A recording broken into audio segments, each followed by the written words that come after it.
Excuse me, but first class is for passengers who actually belong there, not people trying to upgrade themselves. The words sliced through the bustling atmosphere of JFK Terminal 4 like a blade through silk. Victoria Ashworth's voice carried the kind of authority that came from years of believing she was better than the people she served. She stood at Gate B47, her navy blue Aerolux uniform tailored to perfection.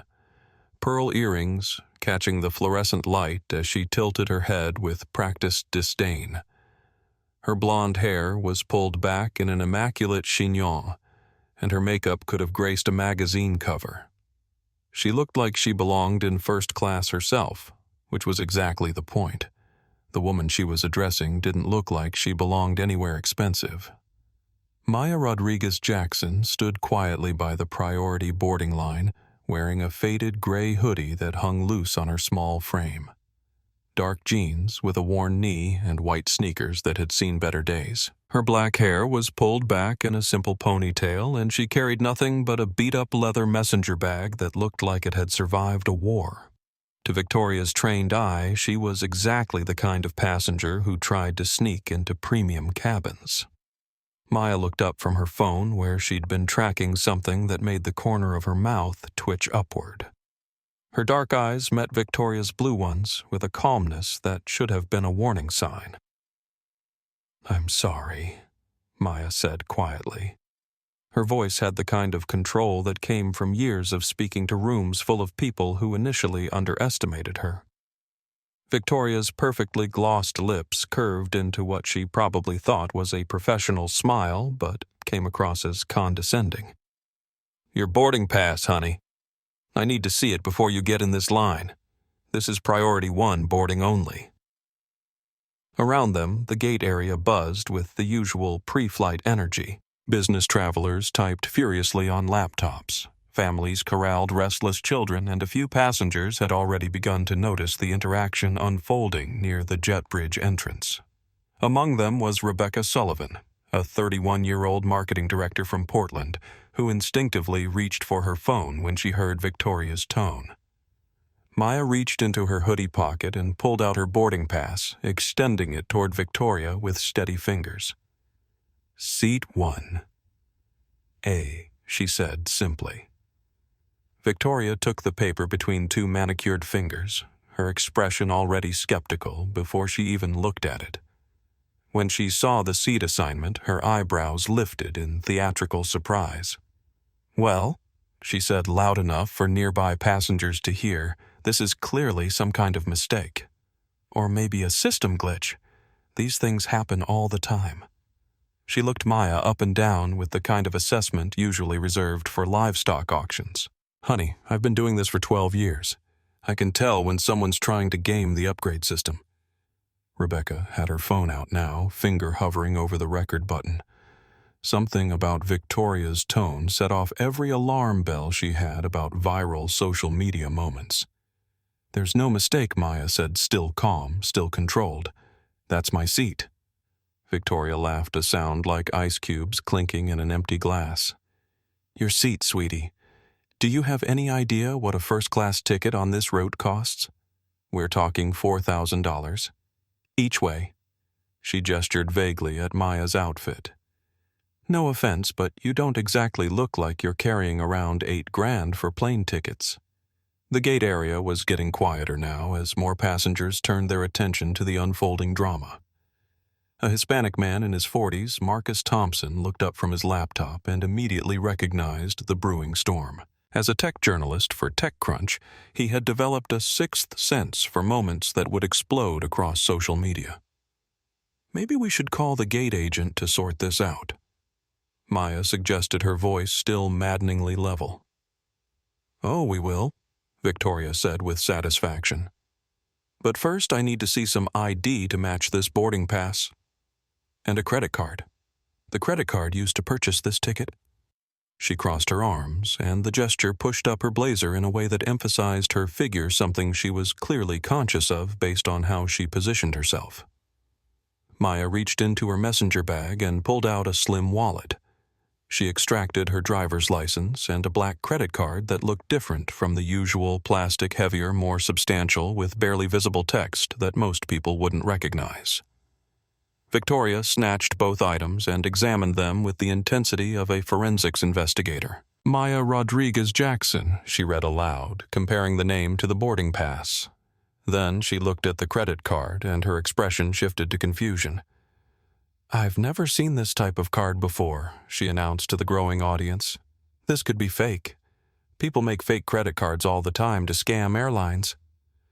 Rebecca hit record, "Ma'am," Maya said, and there was something in her tone that made several nearby passengers look up.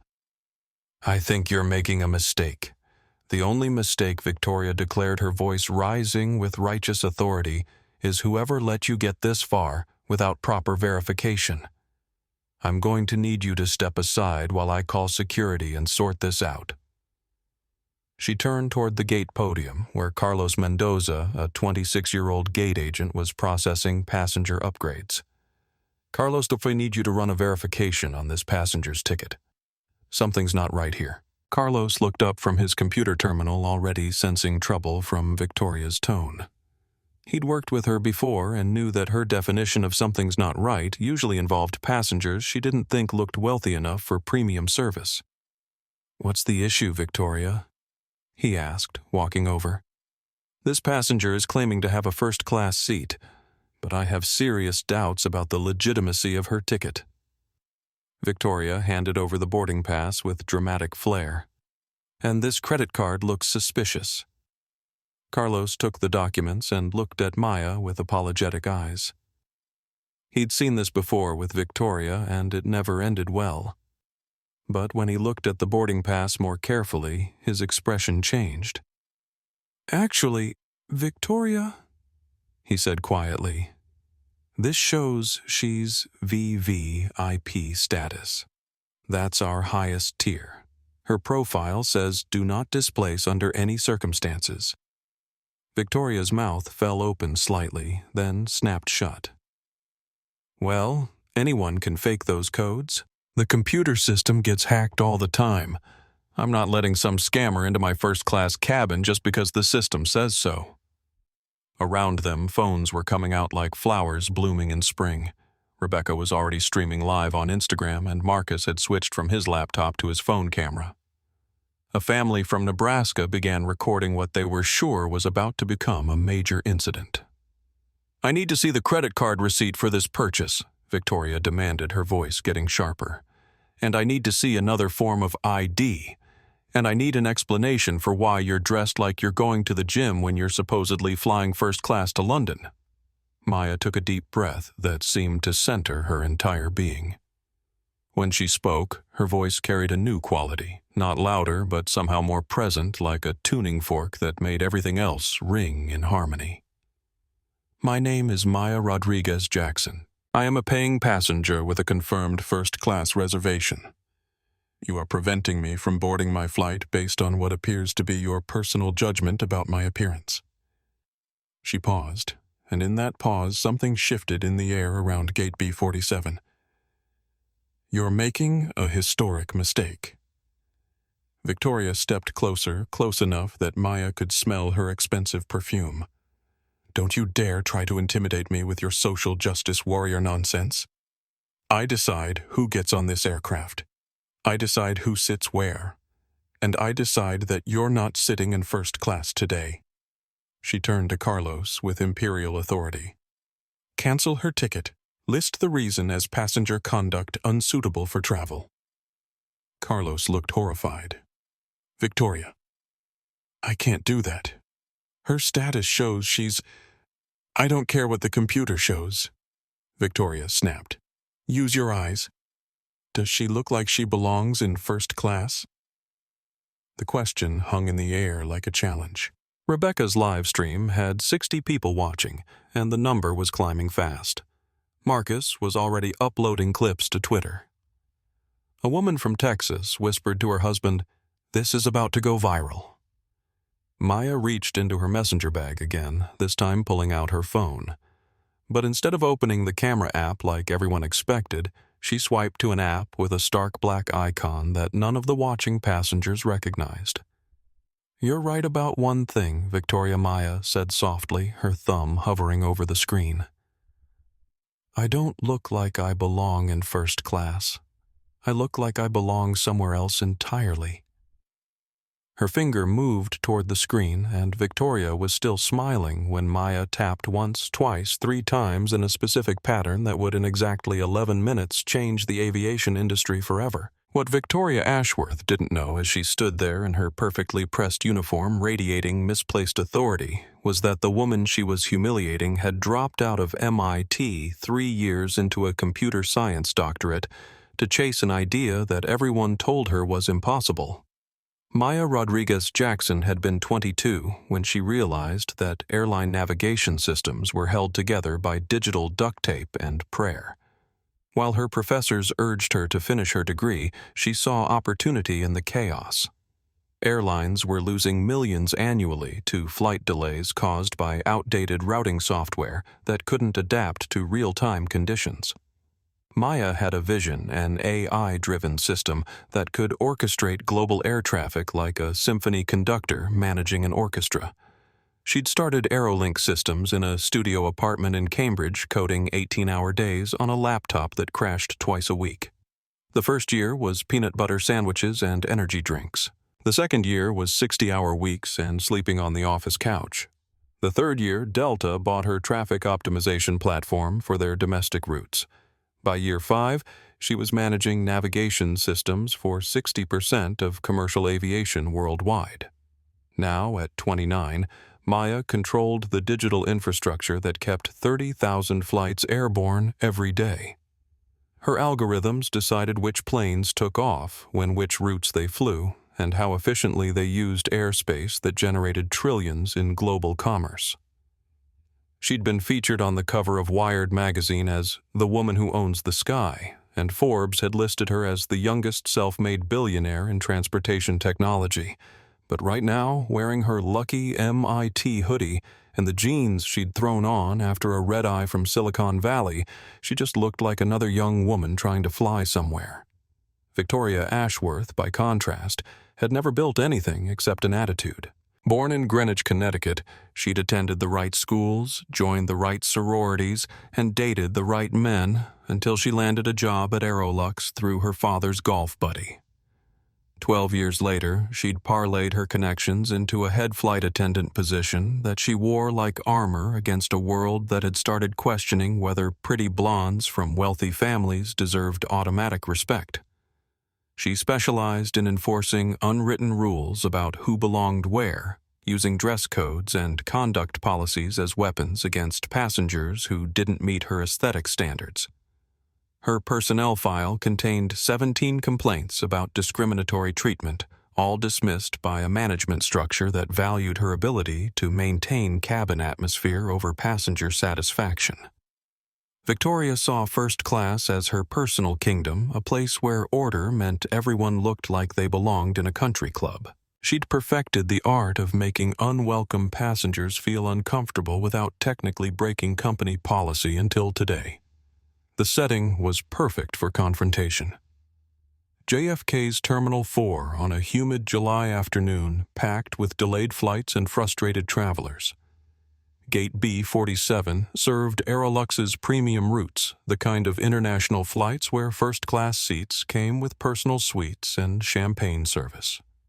The gate area reflected the airline's luxury branding, polished marble floors, leather seating areas, and digital displays showing departure information for destinations like London, Paris, and Dubai. Flight AX447 to London was running 30 minutes behind schedule due to air traffic control delays, which meant passengers were restless, gate agents were stressed, and Victoria was looking for someone to blame for the disruption to her perfectly orchestrated boarding process. Maya had arrived at the gate with 15 minutes to spare, planning to grab a quick coffee and settle in for the 8-hour flight to London. She had a meeting the next morning with British Airways executives about expanding Aerolink's European partnerships, a deal that would cement her company's position as the global leader in aviation software. She'd dressed down intentionally. After years of being judged by her appearance, Maya had learned that blending in often revealed more about people's true character than demanding immediate respect.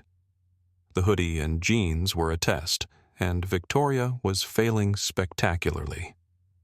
As Victoria continued her performance for the growing audience, Maya watched with the detached interest of a scientist observing a particularly interesting specimen. She'd seen this behavior before in boardrooms where older executives dismissed her until she started talking in investor meetings where venture capitalists assumed she was someone's assistant until she began presenting revenue projections. But this was different. This wasn't about business or money or professional respect. This was about fundamental human dignity, and Victoria was systematically stripping it away in front of dozens of witnesses who were recording every word. Maya's phone buzzed with a text from her assistant back in San Francisco. "Flight tracking shows you're delayed." Everything okay? Everything was not okay. But it was about to be very interesting. Carlos Mendoza had been working for Aerolux for 3 years, long enough to know that Victoria Ashworth was a problem waiting to explode. He'd seen her target passengers before, always people of color, always people who didn't dress like they'd stepped out of a luxury magazine. Usually he managed to defuse the situation before it escalated, quietly upgrading passengers, or finding technical reasons to override Victoria's objections. But this felt different. Maya Rodriguez-Jackson stood at the center of Victoria's storm with an unnerving calm that suggested she was accustomed to being underestimated. Her VVIP status wasn't just the highest tier Aerolux offered. It was reserved for heads of state, major shareholders, and passengers, whose business relationship with the airline made them essentially untouchable. Victoria Carlos said, carefully, "I really think we should."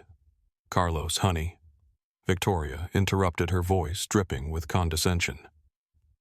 "I've been doing this since before you started kindergarten. I know how to spot a fake VIP when I see one." She gestured at Maya's outfit with theatrical disgust. "Look at her. Really look. Does anything about this woman scream $5,000 plane tickets?" The gate area had transformed into an impromptu theater. Passengers who'd been absorbed in their phones or laptops now formed a loose semicircle around the confrontation. Rebecca Sullivan's Instagram live stream had jumped to over 300 viewers, with comments flooding in faster than she could read them. "Y'all seeing this level of disrespect," Rebecca whispered to her phone. "Flight attendant is going full Karen on this woman for literally no reason." Marcus Thompson positioned himself where he could capture both Victoria's performance and Maya's reactions.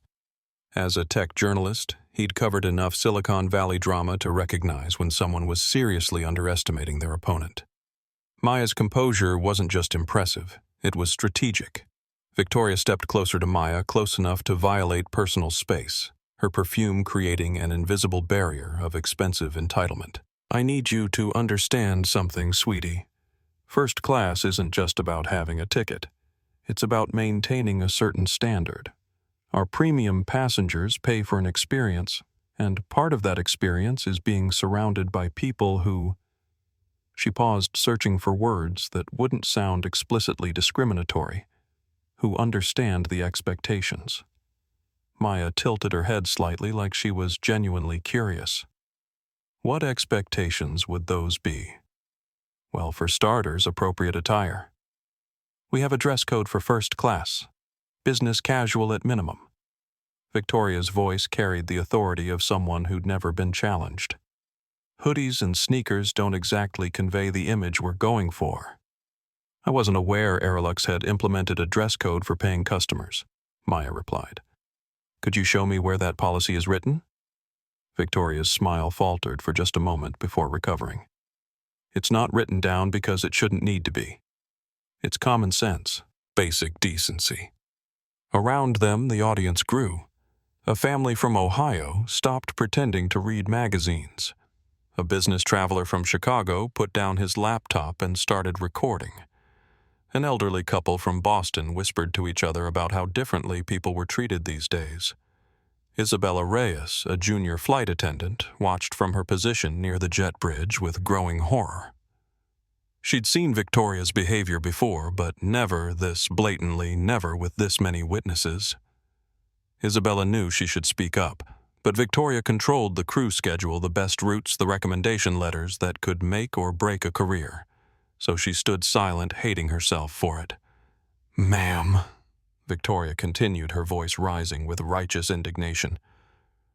"I'm trying to be reasonable here. I'm trying to help you avoid embarrassment. If you'll just accept the economy seat we can arrange, nobody has to make this ugly." Maya's phone vibrated with another message from her assistant. Seeing weird chatter on aviation forums. Multiple flights reporting system glitches. "You sure everything's okay?" Maya glanced at the message, then back at Victoria. What exactly would be ugly about me sitting in the seat I paid for? "What would be ugly," Victoria said, stepping even closer, "is when the other first-class passengers start complaining about the atmosphere being disrupted. When they demand to know why airline policy isn't being enforced. When they start asking whether Aerolux has lost control of its premium service standards." The crowd murmured. Someone whispered, "This is insane," another voice said. "She's literally just standing there." Carlos tried one more time. "Victoria, her profile shows multiple platinum status confirmations. She's flown this route dozens of times. Maybe we should—" "Anyone can hack a computer system." Carlos. Victoria snapped loud enough for half the gate area to hear. "Anyone can create a fake profile. What matters is reality. And the reality is that this woman does not belong in first class." Maya reached into her messenger bag and pulled out her tablet. "Would bank statements help? I could show you the receipt for this ticket." "Bank statements can be faked too," Victoria declared triumphantly. "Screenshots, fake apps. There's all kinds of technology these days to make things look real."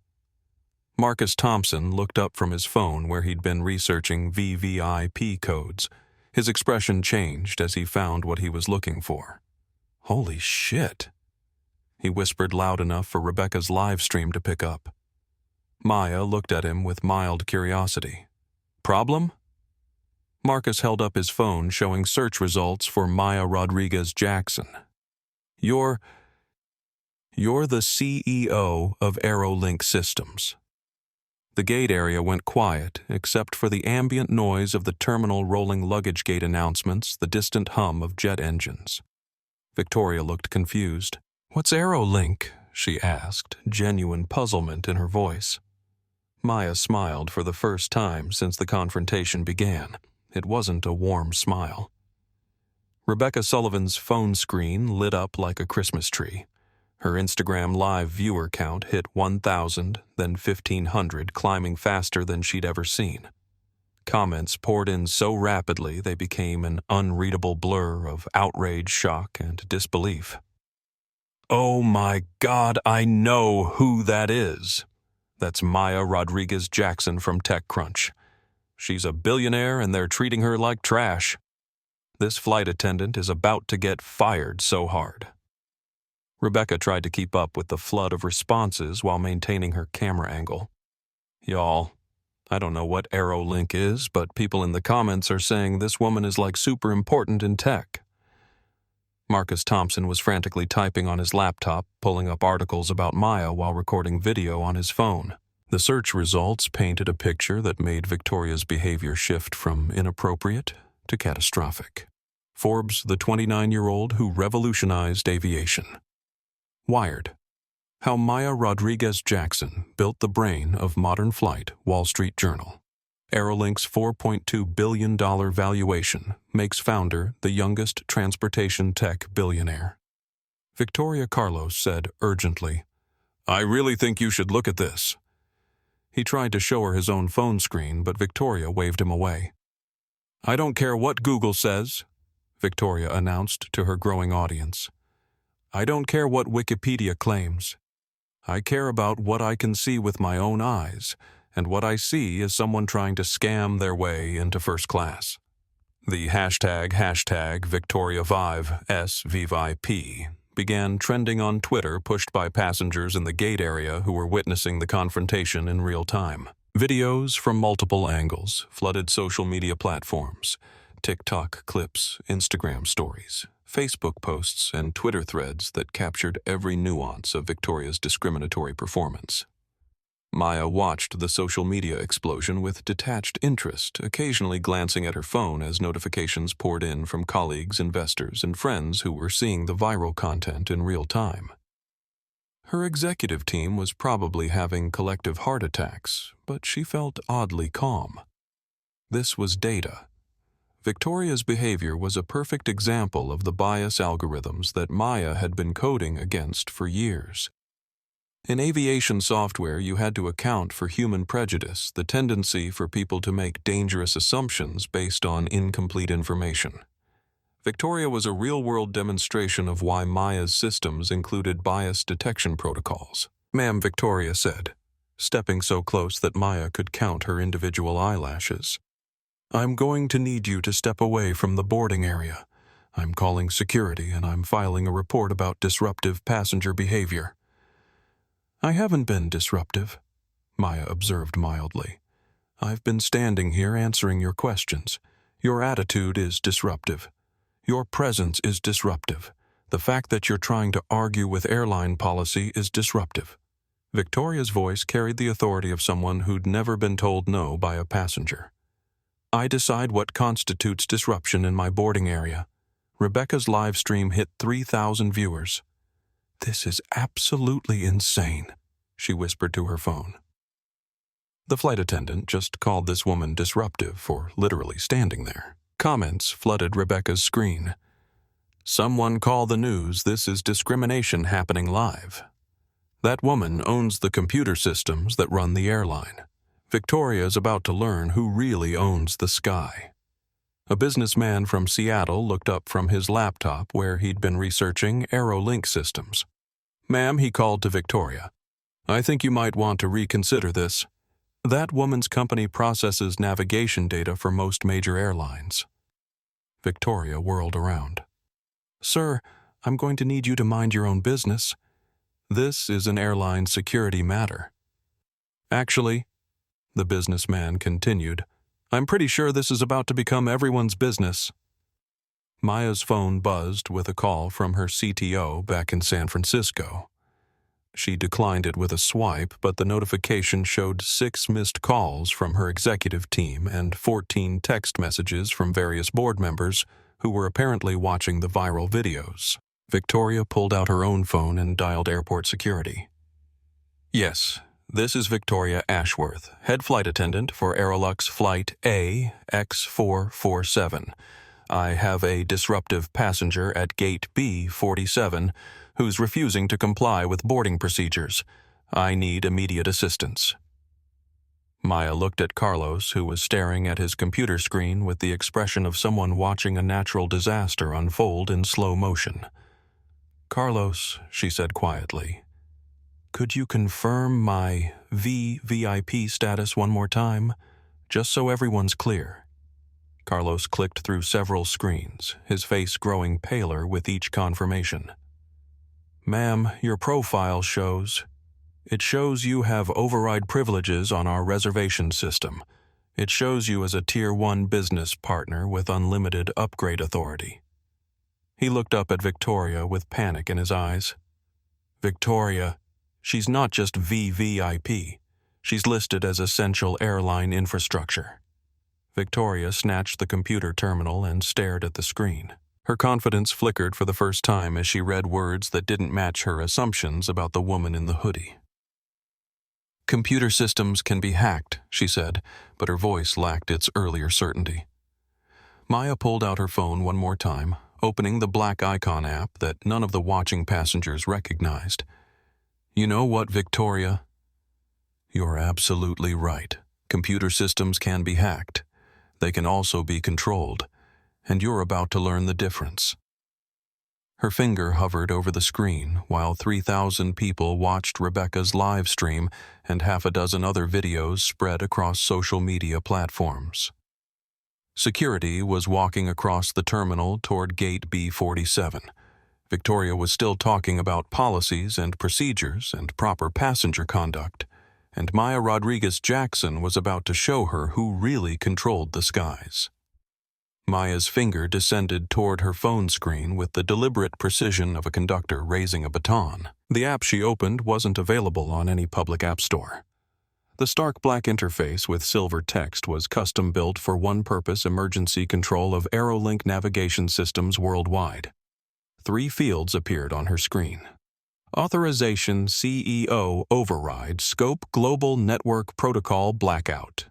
She typed rapidly, her thumbs moving across the virtual keyboard with practiced efficiency. Around her, the gate area buzzed with the energy of 300 passengers who sensed they were witnessing something unprecedented, but didn't yet understand what. Victoria was still talking, her voice carrying the confidence of someone who'd never experienced real consequences for her actions. Security will be here in 2 minutes, and then we'll sort out whether your little computer tricks can stand up to airport police. Maya finished typing and looked up. Victoria, I want you to remember this moment. I want you to remember exactly what you said and exactly how you said it. She held up her phone so Victoria could see the screen. Because in about 30 seconds, you're going to understand why that was a mistake.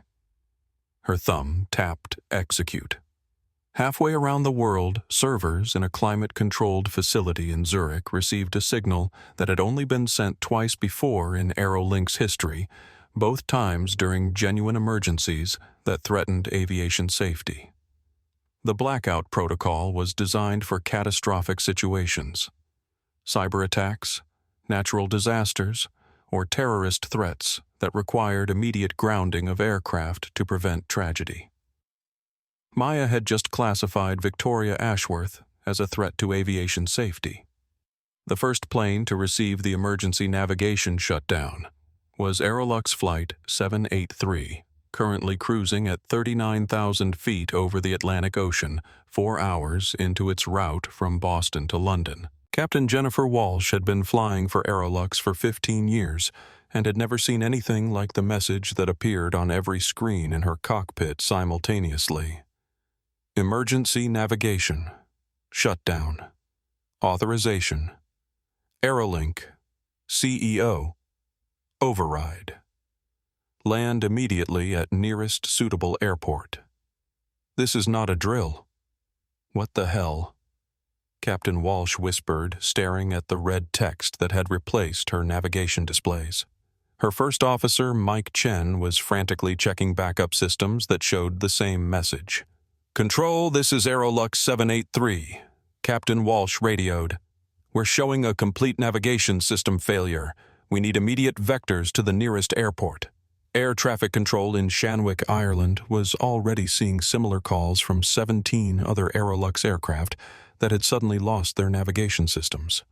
Controllers who'd handled air disasters for decades had never seen anything like the coordinated failure that was unfolding across their screens. At Gate B47, Maya watched her phone as real-time status updates showed aircraft after aircraft receiving the shutdown signal. Her expression remained calm, but there was something in her dark eyes that suggested Victoria had just awakened something that had been sleeping peacefully until now. What are you doing? Carlos asked, staring at Maya's phone with growing alarm. I'm making a point, Maya replied simply. Victoria laughed, the sound sharp and brittle in the increasingly quiet gate area. Oh, this is rich. You think you're going to intimidate me with your little phone apps, sweetie? I've seen every scam in the book. You can show me all the fake screens you want, but... The first announcement echoed across the terminal. Ladies and gentlemen, Aerolux Flight 634 from New York to Madrid has been delayed due to technical difficulties. Passengers should remain in the gate area for further updates. Victoria's smile flickered but didn't disappear. Coincidence. Maya's phone buzzed with an incoming call from David Kim, Aerolux's Director of Operations. She answered it on speaker so everyone could hear. Maya. What the fuck is happening? David's voice cracked across the speaker loud enough for the entire gate area to hear. We have 47 aircraft declaring emergency landings. Our entire navigation system is showing critical failures. The FAA is going insane. Our stock price is... Maya calmly hung up the phone. The gate area had gone completely silent except for the growing number of delay announcements echoing from speakers throughout the terminal. Rebecca's live stream viewer count hit 10,000. Marcus Thompson was live tweeting updates that were being retweeted faster than he could post them. Victoria's face had gone pale beneath her perfectly applied makeup. That was David Kim, your director of operations, Maya said conversationally. He sounds stressed. I wonder why. Another announcement. Aerolux Flight 447 to London is indefinitely delayed due to fleet-wide technical issues. Passengers will be accommodated on other airlines. Victoria stumbled backward, her previous confidence evaporating like morning mist. You can't. This isn't... Airlines don't just shut down because some passenger is upset. Maya slipped her phone back into her hoodie pocket. You're right. Airlines don't shut down because passengers are upset. They shut down when their navigation systems stop working. And navigation systems stop working when the people who built them decide they should stop working. Carlos was staring at his computer terminal where red error messages were cascading across the screen like a digital waterfall. Every Aerolux flight worldwide is reporting navigation system failures, he whispered. This is impossible. Actually, Maya said, it's quite simple. Aerolink Systems processes navigation data for 60% of commercial aviation worldwide, including every single aircraft in the Aerolux fleet. When I activate blackout protocol, those systems shut down immediately to prevent what the software interprets as a threat to passenger safety. Victoria's mouth moved, but no sound came out. Around her, the reality of the situation was sinking in among passengers who were live streaming, recording, and sharing. The moment when a woman in a hoodie brought down an airline with her phone. Maya looked directly at Victoria with eyes that held no anger, no satisfaction, just a calm certainty that justice was being served in real time. You asked me if I looked like I belonged in first class. The answer is no, Victoria. I don't belong in first class. I belong in the cockpit, in the control tower, in the server room that keeps your planes in the sky. I belong everywhere except in a conversation about whether I deserve basic human dignity from someone whose job depends on systems I built. She paused, letting the weight of that sink in, while delay announcements continued echoing through the terminal and Victoria's carefully constructed world collapsed around her. But thank you for asking. The transformation of JFK Terminal 4 from a busy hub of international travel to a scene of controlled chaos happened faster than anyone could have predicted. Within 7 minutes of Maya's phone call, every departure board in the terminal showed the same devastating update. Every single Aerolux flight, domestic and international, was either delayed indefinitely or canceled entirely. David Kim burst through the door of Gate B-47 like a man whose hair was literally on fire. Sweat stained his usually pristine white shirt, his tie hung askew, and he carried a tablet that buzzed constantly with emergency notifications. As Aerolux's director of operations, he'd handled weather delays, mechanical failures, and labor strikes, but nothing had prepared him for watching his entire fleet get grounded in real time. "Where is she?" he demanded, scanning the crowd until his eyes landed on Maya. "Maya, we need to talk. Right now." Victoria, who had been standing in stunned silence as the reality of the situation sank in, suddenly found her voice. "David, thank God you're here. This woman has been impersonating a VIP passenger, and now she's claiming she caused some kind of system failure. I've been trying to handle the situation professionally, but..." "Victoria, shut up." David's words cut through her explanation like a blade. "Just Please, shut up. He approached Maya with the careful respect usually reserved for hostage negotiators. Maya, I don't know what happened here, but we have 152 aircraft, either emergency landing or grounded. Passengers are stranded across 4 continents. Our stock price has dropped 37% in the last 6 minutes. The FAA is demanding explanations we don't have. Maya remained seated in one of the gate area chairs, her posture relaxed, despite being at the center of the storm she'd created. What happened here, David, is that your head flight attendant decided I wasn't worthy of basic human decency. She determined that my appearance disqualified me from sitting in a seat I paid for. She accused me of fraud, threatened to call security, and treated me like a criminal in front of 300 witnesses. Rebecca's Instagram live stream had exploded to 25,000 viewers, with major news outlets already sharing the video across their social platforms. The comments section moved too fast to read, but phrases like "holy shit" and "she's destroying the airline" dominated the feed. David turned to Victoria with an expression that suggested he was reconsidering every decision that had led to this moment. Victoria, please tell me you didn't try to deny boarding to Maya Rodriguez-Jackson. I don't care what her name is. Victoria snapped, her composure finally cracking completely. I don't care what some computer says. I know what I saw, and what I saw was someone trying to scam their way into first class. The silence that followed was so complete that passengers could hear the air conditioning humming through the terminal's ventilation system. David closed his eyes like a man praying for strength. Victoria, he said very quietly. Maya Rodriguez-Jackson is the CEO of AeroLink Systems. AeroLink provides navigation and traffic management software for our entire fleet. Every single plane we fly depends on systems her company built and maintains. He opened his eyes and looked at her with something approaching pity.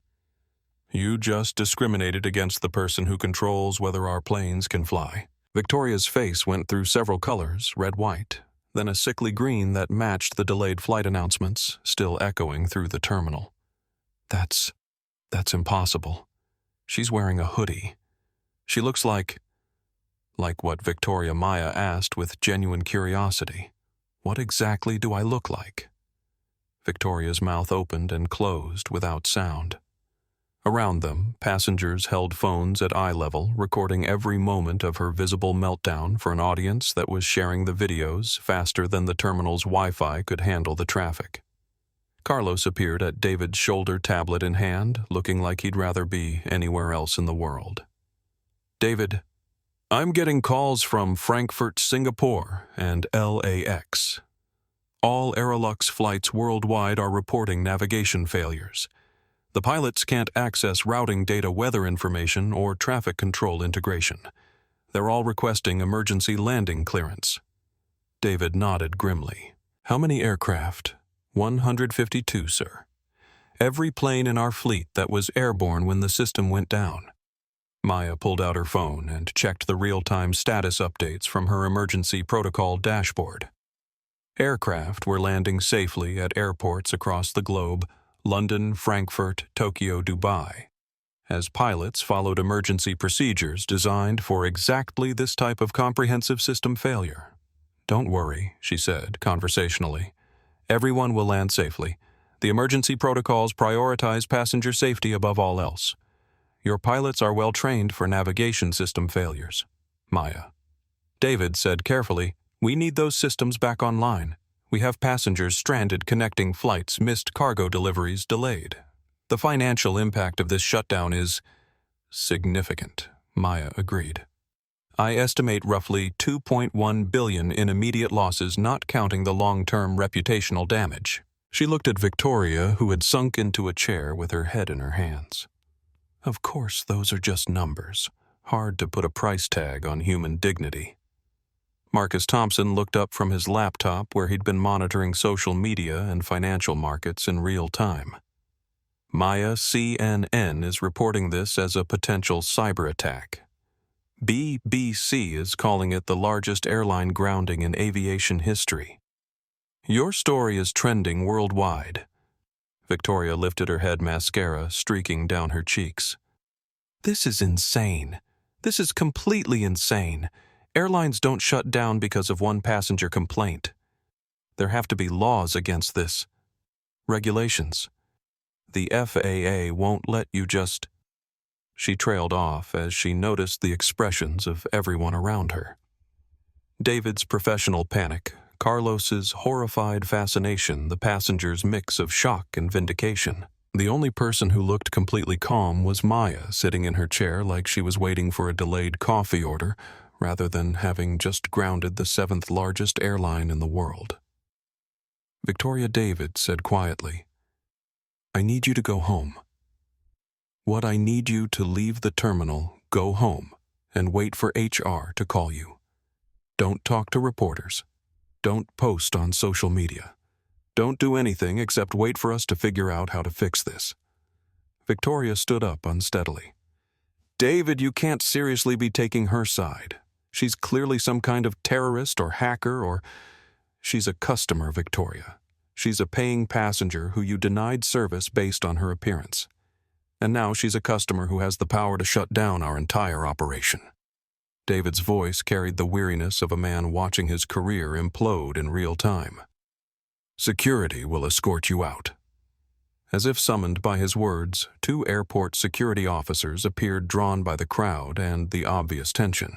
But instead of approaching Maya as Victoria had expected, they positioned themselves beside Victoria.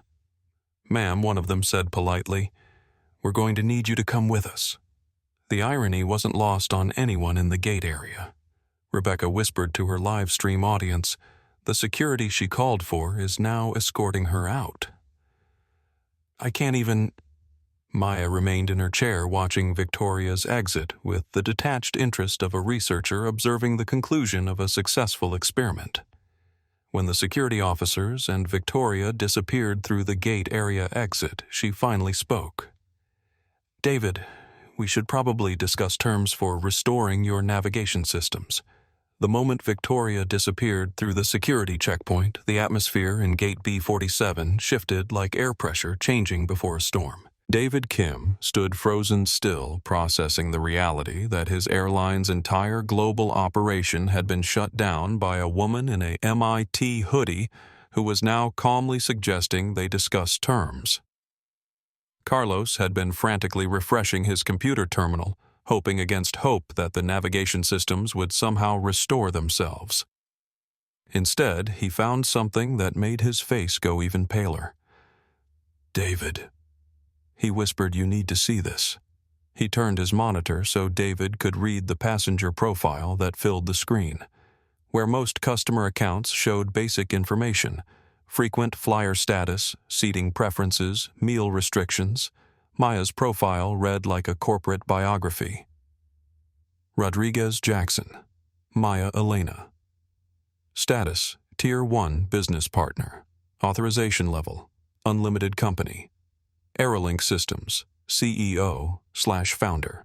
Relationship, Critical Infrastructure Provider. Revenue, Impact, $1.2 billion annually. Notes, do not displace under any circumstances. Jesus Christ, David breathed. This was all in the system. Victoria could have seen this if she'd bothered to look. Rebecca's live stream had become appointment viewing for 30,000 people who were watching aviation history unfold in real time. Comments flooded her screen faster than she could process them, but the message was clear. Word was spreading across social media about who Maya really was and what she'd just accomplished. Okay, y'all, Rebecca whispered to her phone. People in the comments are sending me links about this woman, and I literally can't even process this. She's not just some random passenger. She's like, she built the computers that fly the planes. Marcus Thompson was fielding calls from editors at TechCrunch, Reuters, and the Wall Street Journal, all desperate for first-hand accounts of what was already being called the blackout incident. He held up his phone to get Maya's attention. Maya, I've got CNN on the line. They want a statement about the grounding. What should I tell them? Maya looked thoughtful for a moment, then smiled, the first genuinely warm expression she'd shown since the confrontation began. "Tell them I'm giving a press conference from Gate B47 in exactly 10 minutes. Everyone's invited." David's phone rang, and he answered it with visible dread. "This is David Kim." His expression grew increasingly pained as he listened. "Yes, sir, I understand." "No, sir, the systems are still down." "Yes, sir, she's right here." He hung up and looked at Maya with something approaching awe. "That was our CEO. He's currently in an emergency board meeting that includes the FAA administrator, the Secretary of Transportation, and apparently the White House Chief of Staff. They would very much like to speak with you." "I'm sure they would," Maya replied serenely. "But first, I think the people here deserve an explanation." She stood up and walked to the center of the gate area where passengers had formed a natural amphitheater around her. Phones appeared like flowers blooming, each one streaming live to audiences across social media platforms. The total number of people watching various feeds from Gate B47 exceeded 100,000 and was climbing exponentially. "My name is Maya Rodriguez Jackson." She began, her voice carrying easily across the space without needing to be loud. 6 hours ago, I was flying to London for a business meeting. I bought a first-class ticket on Aerolux because I prefer the extra space for working during long flights. I dressed casually because I'd been traveling for 36 hours straight and wanted to be comfortable. The gate area was completely silent except for the distant sounds of the terminal rolling luggage gate. Announcements, the persistent hum of thousands of stranded passengers dealing with the ripple effects of her decision. "Your head flight attendant, Victoria Ashworth, decided that my appearance disqualified me from sitting in the seat I paid for. She accused me of fraud, theft, and various forms of deception. She threatened to call security to have me removed for the crime of being a black woman in a hoodie who dared to expect equal treatment." Murmurs rippled through the crowd. On Rebecca's live stream, comments exploded with outraged support and disbelief that they were witnessing this moment firsthand. What Victoria didn't know, what she couldn't know, because she never bothered to check, is that I don't just fly on airplanes. I control them. My company, Aerolink Systems, provides navigation and traffic management software for 60% of global commercial aviation, including every single aircraft in the Aerolux fleet. David Kim was leaning against a pillar, looking like a man watching his entire industry reshape itself in real time. Carlos sat at his terminal, no longer bothering to refresh the error messages that filled his screen. When Victoria decided that I didn't deserve basic human dignity, she inadvertently triggered a protocol I designed for genuine aviation emergencies. The system interpreted her discrimination as a threat to passenger safety and responded accordingly. 152 aircraft were safely grounded because a flight attendant couldn't see past her own prejudices. Maya paused, looking around at the faces of passengers who were recording every word, sharing every moment with audiences that were retweeting, reposting, and resharing faster than social media platforms could track. "I don't want this to be about revenge. I don't want this to be about punishment. I want this to be about learning, about understanding that when you judge people by their appearance, when you treat customers differently based on your assumptions about their worth, you don't just hurt those individuals. You hurt yourself. You hurt your company. And sometimes, as you've seen today, you hurt entire industries." She pulled out her phone and opened the Aerolink Emergency Management app. "The navigation systems will be restored in 30 minutes. Every grounded aircraft will be cleared for takeoff within the hour. Your passengers will reach their destinations safely." Maya looked directly into Rebecca's camera. "But the conversation we just started about dignity, respect, and equal treatment. That conversation doesn't end when the planes start flying again. That conversation is just beginning." David Kim stepped forward. "Maya, on behalf of Aerolux Airlines, I want to formally apologize for..." Maya held up her hand, stopping him mid-sentence. David, save the apology for your passengers who missed connections and your shareholders who watched $2 billion evaporate. I don't need an apology. I need change. She tapped her phone screen, and somewhere in a server facility in Zurich, the blackout protocol received its termination command. Your planes can fly again, David. The question is, will you remember why they stopped? The first call came from Elena Vasquez, Aerolux's chief security officer, before David Kim had time to fully process what Maya had just announced to a global audience of streaming viewers.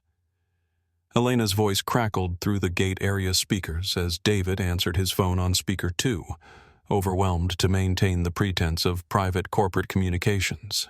David, what the hell is happening down there? I've got FAA investigators en route, the media camping outside our headquarters, and board members demanding to know why our entire fleet just got grounded by a passenger complaint. Maya looked at David with raised eyebrows, a silent question about whether he wanted to explain or if she should handle it. Elena, David said wearily, I need you to come to Gate B47 immediately, and I need you to bring corporate legal HR and probably our crisis management team. David, I'm already walking through the terminal. I've been watching the live streams like everyone else in the world. Elena's voice grew closer as she approached the gate area. Please tell me Victoria didn't actually deny boarding to Maya Rodriguez Jackson. I wish I could, David replied. Elena Vasquez appeared through the crowd of passengers like a force of nature. Tall, athletic, with graying hair pulled back in a severe bun, she moved with the confidence of someone who'd spent 20 years in federal law enforcement before transitioning to corporate security. She took one look at the scene, Maya sitting calmly in the center of a media storm, passengers streaming everything live. David looking like he'd aged a decade in the past hour, and immediately understood the magnitude of the crisis. Ms. Rodriguez Jackson. Elena said, extending her hand, I'm Elena Vasquez, Chief Security Officer for Aerolux. I owe you an immediate and comprehensive apology for the treatment you received from our staff. Maya stood and shook Elena's hand with a slight smile. Ms. Vasquez, I appreciate that, but apologies won't fix the structural problem that allowed this to happen. You're absolutely right, Elena replied without hesitation. Which is why I'm here to discuss immediate corrective actions. Rebecca's live stream audience had swollen to 50,000 viewers as word spread across social media platforms. Hashtag VictoriaVsVIP was trending globally with subsidiary hashtags like hashtag AeroLink Shutdown and hashtag Justice at JFK spreading across Twitter, TikTok, and Instagram. Major news outlets were sharing clips from multiple passenger streams, turning Gate B47 into the center of a global conversation about discrimination and accountability. Elena's phone rang and she answered it while maintaining eye contact with Maya. This is Vasquez. Yes, sir, she's standing right here. No, sir, the situation is not contained. She listened for a moment, then held out the phone. Maya, our CEO, would like to speak with you directly. Maya accepted the phone with amused curiosity. The entire gate area could hear both sides of the conversation as she put it on speaker. Ms. Rodriguez Jackson. This is James Bradford, CEO of Aerolux Airlines. I'm calling from an emergency board meeting to express our deepest apologies for the inexcusable treatment you received from our staff. Mr. Bradford. Maya replied calmly. I appreciate your call, but I'm more interested in your actions than your apologies. Absolutely. We're implementing immediate changes. Victoria Ashworth has been terminated effective immediately. We're launching a comprehensive review of all customer service policies with particular attention to discrimination prevention. And we're establishing a direct partnership with your company to ensure this type of incident never happens again. The crowd murmured with satisfaction. Marcus Thompson was typing furiously on his laptop, live tweeting updates that were being reshared thousands of times per minute. That's a start. Maya said, "but I want to discuss something more immediate. You have passengers stranded worldwide because of your employees' actions. What are you doing to make that right?" "We're rebooking everyone on partner airlines at no additional cost, providing full refunds for the original tickets and offering $5,000 in compensation to every affected passenger." A cheer went up from the crowd of stranded passengers in the gate area. Rebecca whispered to her live stream, "Did he just say $5,000 for everyone because of what happened to one woman?" "That's generous," Maya acknowledged, "but it doesn't address the underlying issue. How are you going to ensure that your staff treat all passengers with dignity, regardless of their appearance?"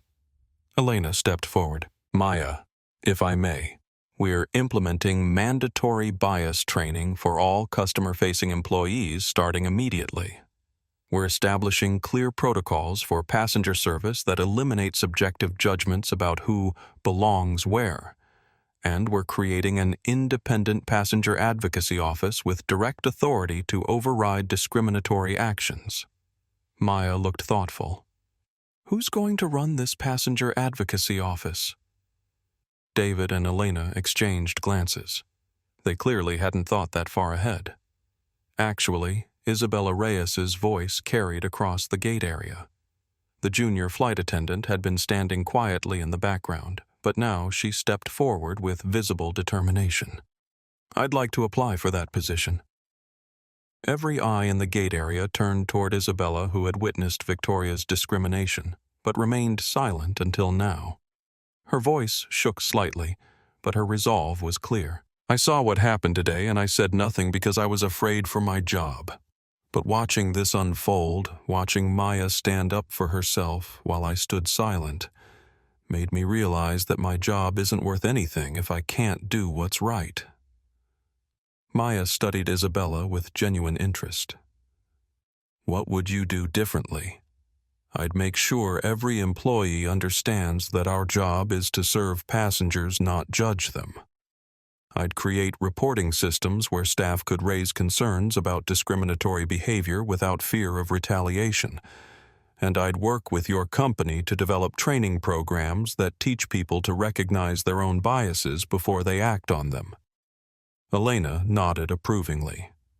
"Isabella, consider yourself promoted. Effective immediately, you're our new director of passenger advocacy." The crowd erupted in applause. Rebecca's live stream comments exploded with approval. "Yes, Queen, promote her finally, someone with sense." Maya's phone buzzed with a text from her assistant, CNNBBC Fox, all requesting interviews. Stock market showing massive swings in airline sector. Board wants emergency meeting. She looked at the message, then at the faces of the people around her passengers who had witnessed discrimination transform into accountability.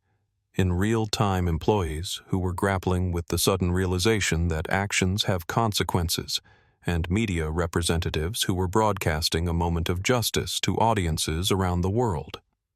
Mr. Bradford Maya said into the phone, "I have one more request. Anything.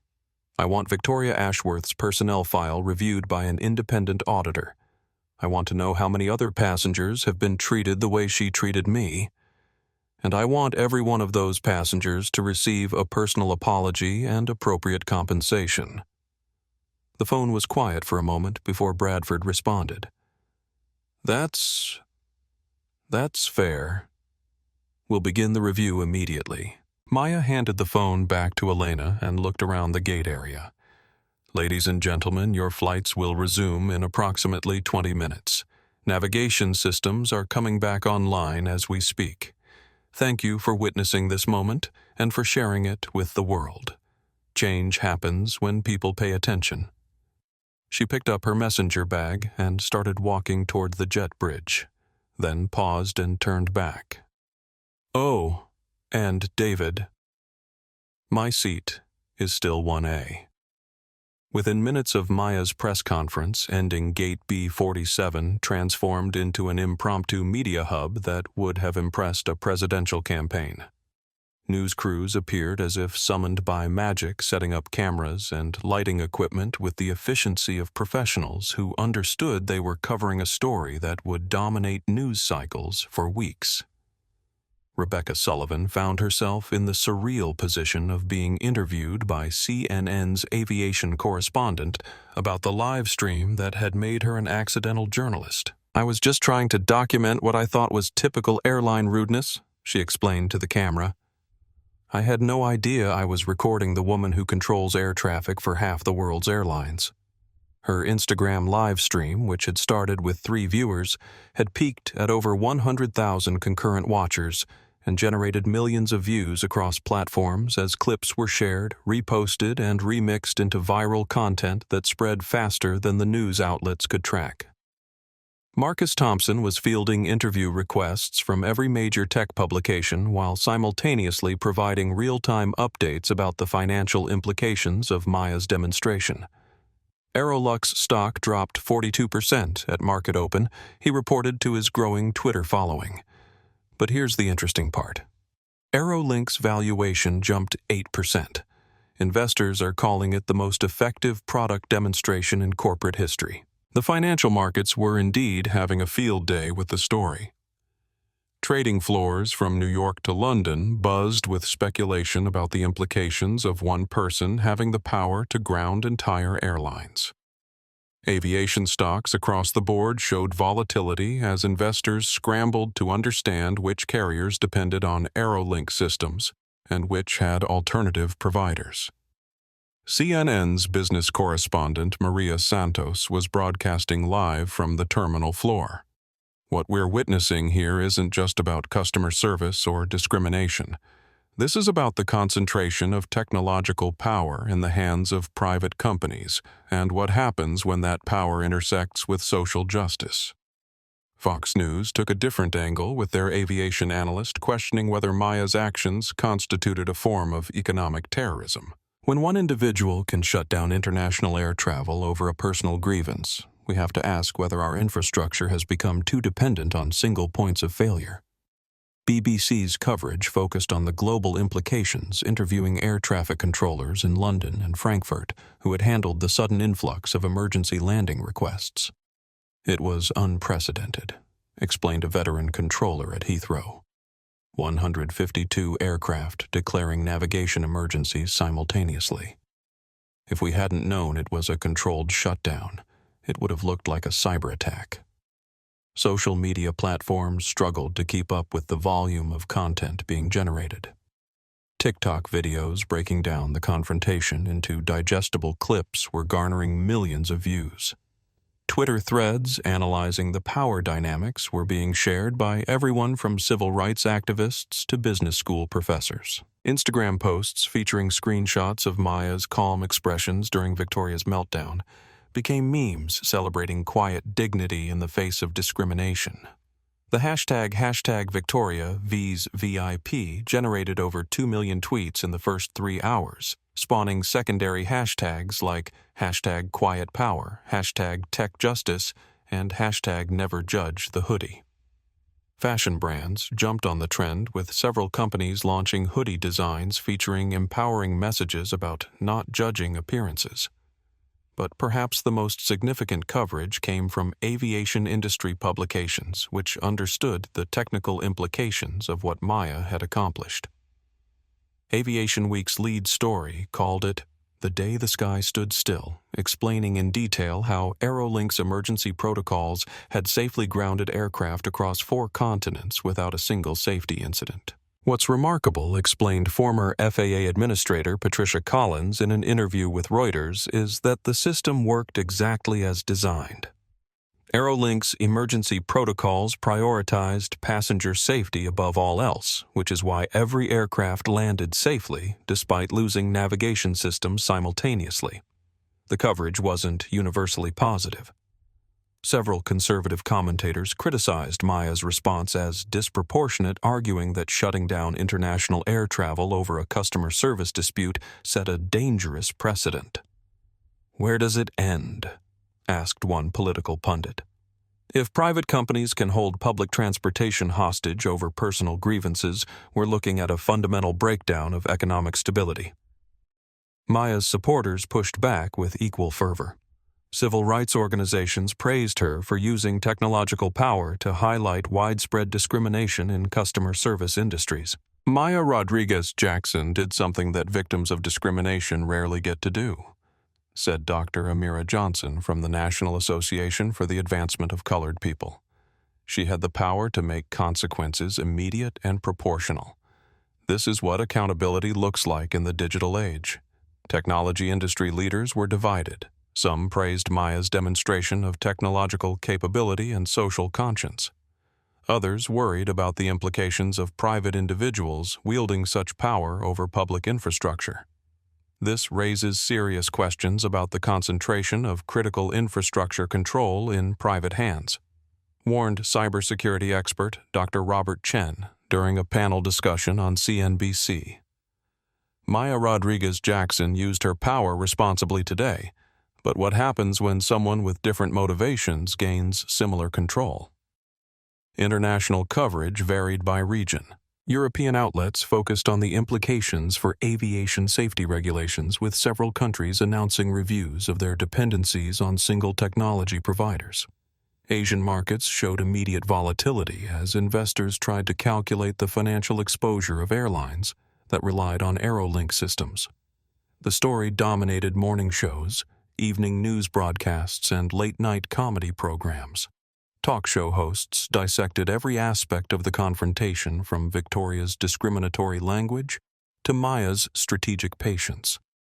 Comedy writers turned Victoria's quotes into punchlines that would be referenced for months. Maya's phone buzzed constantly with interview requests from every major media outlet in the world. Publishers offered book deals. Documentary filmmakers pitched projects, and speaking agencies promised seven-figure contracts for corporate presentations about leadership and justice. But perhaps the most telling coverage came from airline industry insiders who understood that Maya's demonstration had fundamentally changed the power dynamics between technology providers and their aviation clients. Every airline CEO in the world just got a very expensive lesson in treating technology partners with respect, observed industry analyst Jennifer Walsh. Aerolink doesn't just provide software. They provide the ability to fly. And Maya Rodriguez Jackson just reminded everyone who really controls the sky. As evening approached and the story continued to dominate global news cycles, it became clear that Maya's confrontation with Victoria had transcended a simple customer service dispute. It had become a case study in power-privilege technology and justice that would be analyzed in business schools, discussed in ethics classes, and referenced in policy debates for years to come.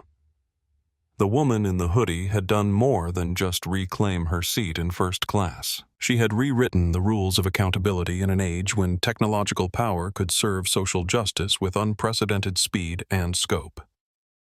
By 7 p.m. Eastern Time, exactly 6 hours after Victoria Ashworth had first challenged Maya's right to board the confrontation at Gate B47, had become the most watched customer service incident in Internet history.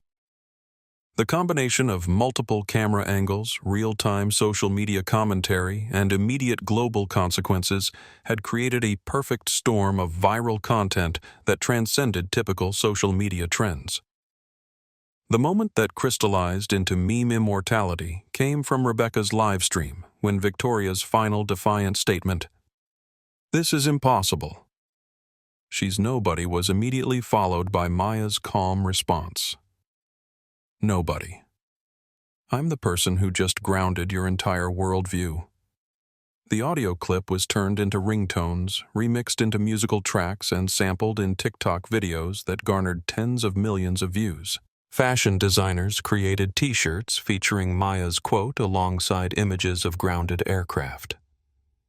The phrase, "grounded your worldview," entered common usage as a way to describe moments when someone's assumptions were dramatically proven wrong. But the viral phenomenon went beyond simple entertainment. University communications professors assigned the incident as a case study in crisis management examining how Maya controlled the narrative through strategic calm, while Victoria's emotional responses undermined her authority. Business schools analyzed the power dynamics between technology providers and clients using Maya's demonstration as an example of how hidden dependencies could shift negotiating positions. The visual contrast between the two women became iconic. Victoria, with her perfect makeup designer uniform modifications and elegant appearance, represented a kind of superficial authority that collapsed when challenged by Maya's quiet competence. Maya, in her MIT hoodie and worn jeans, embodied the idea that true power often hides behind unassuming exteriors. Meme creators had a field day with the imagery. Split-screen images showing Victoria's confident smile transitioning to shocked dismay were paired with captions about karma consequences and the dangers of judging by appearances. Photos of Maya's calm expression during Victoria's meltdown became symbols of dignified resistance against discrimination. The incident sparked countless parody videos recreating the confrontation with different scenarios.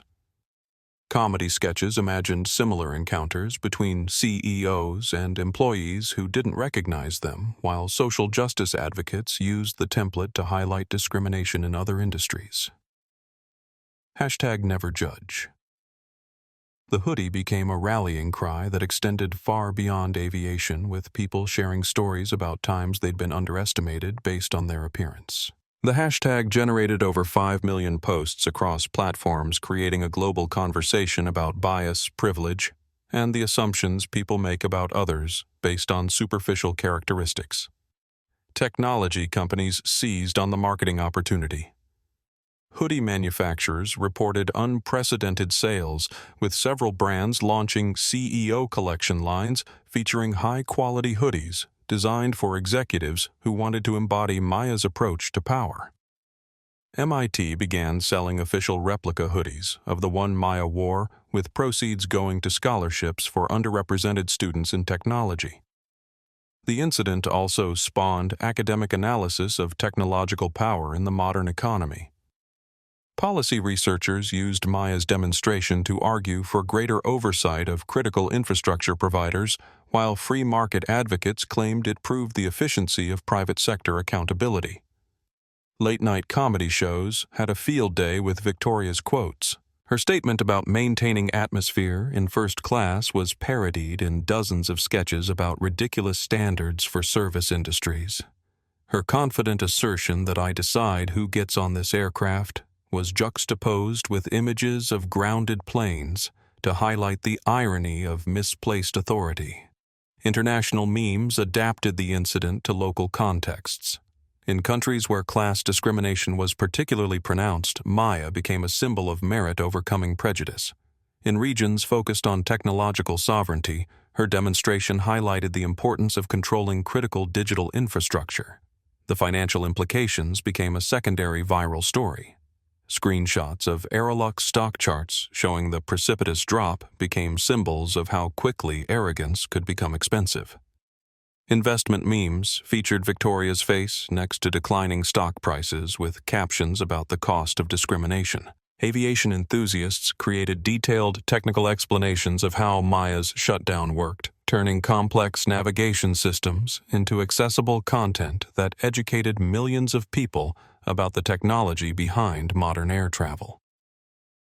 Flight tracking websites reported unprecedented traffic as people followed the real-time progress of grounded Aerolux flights.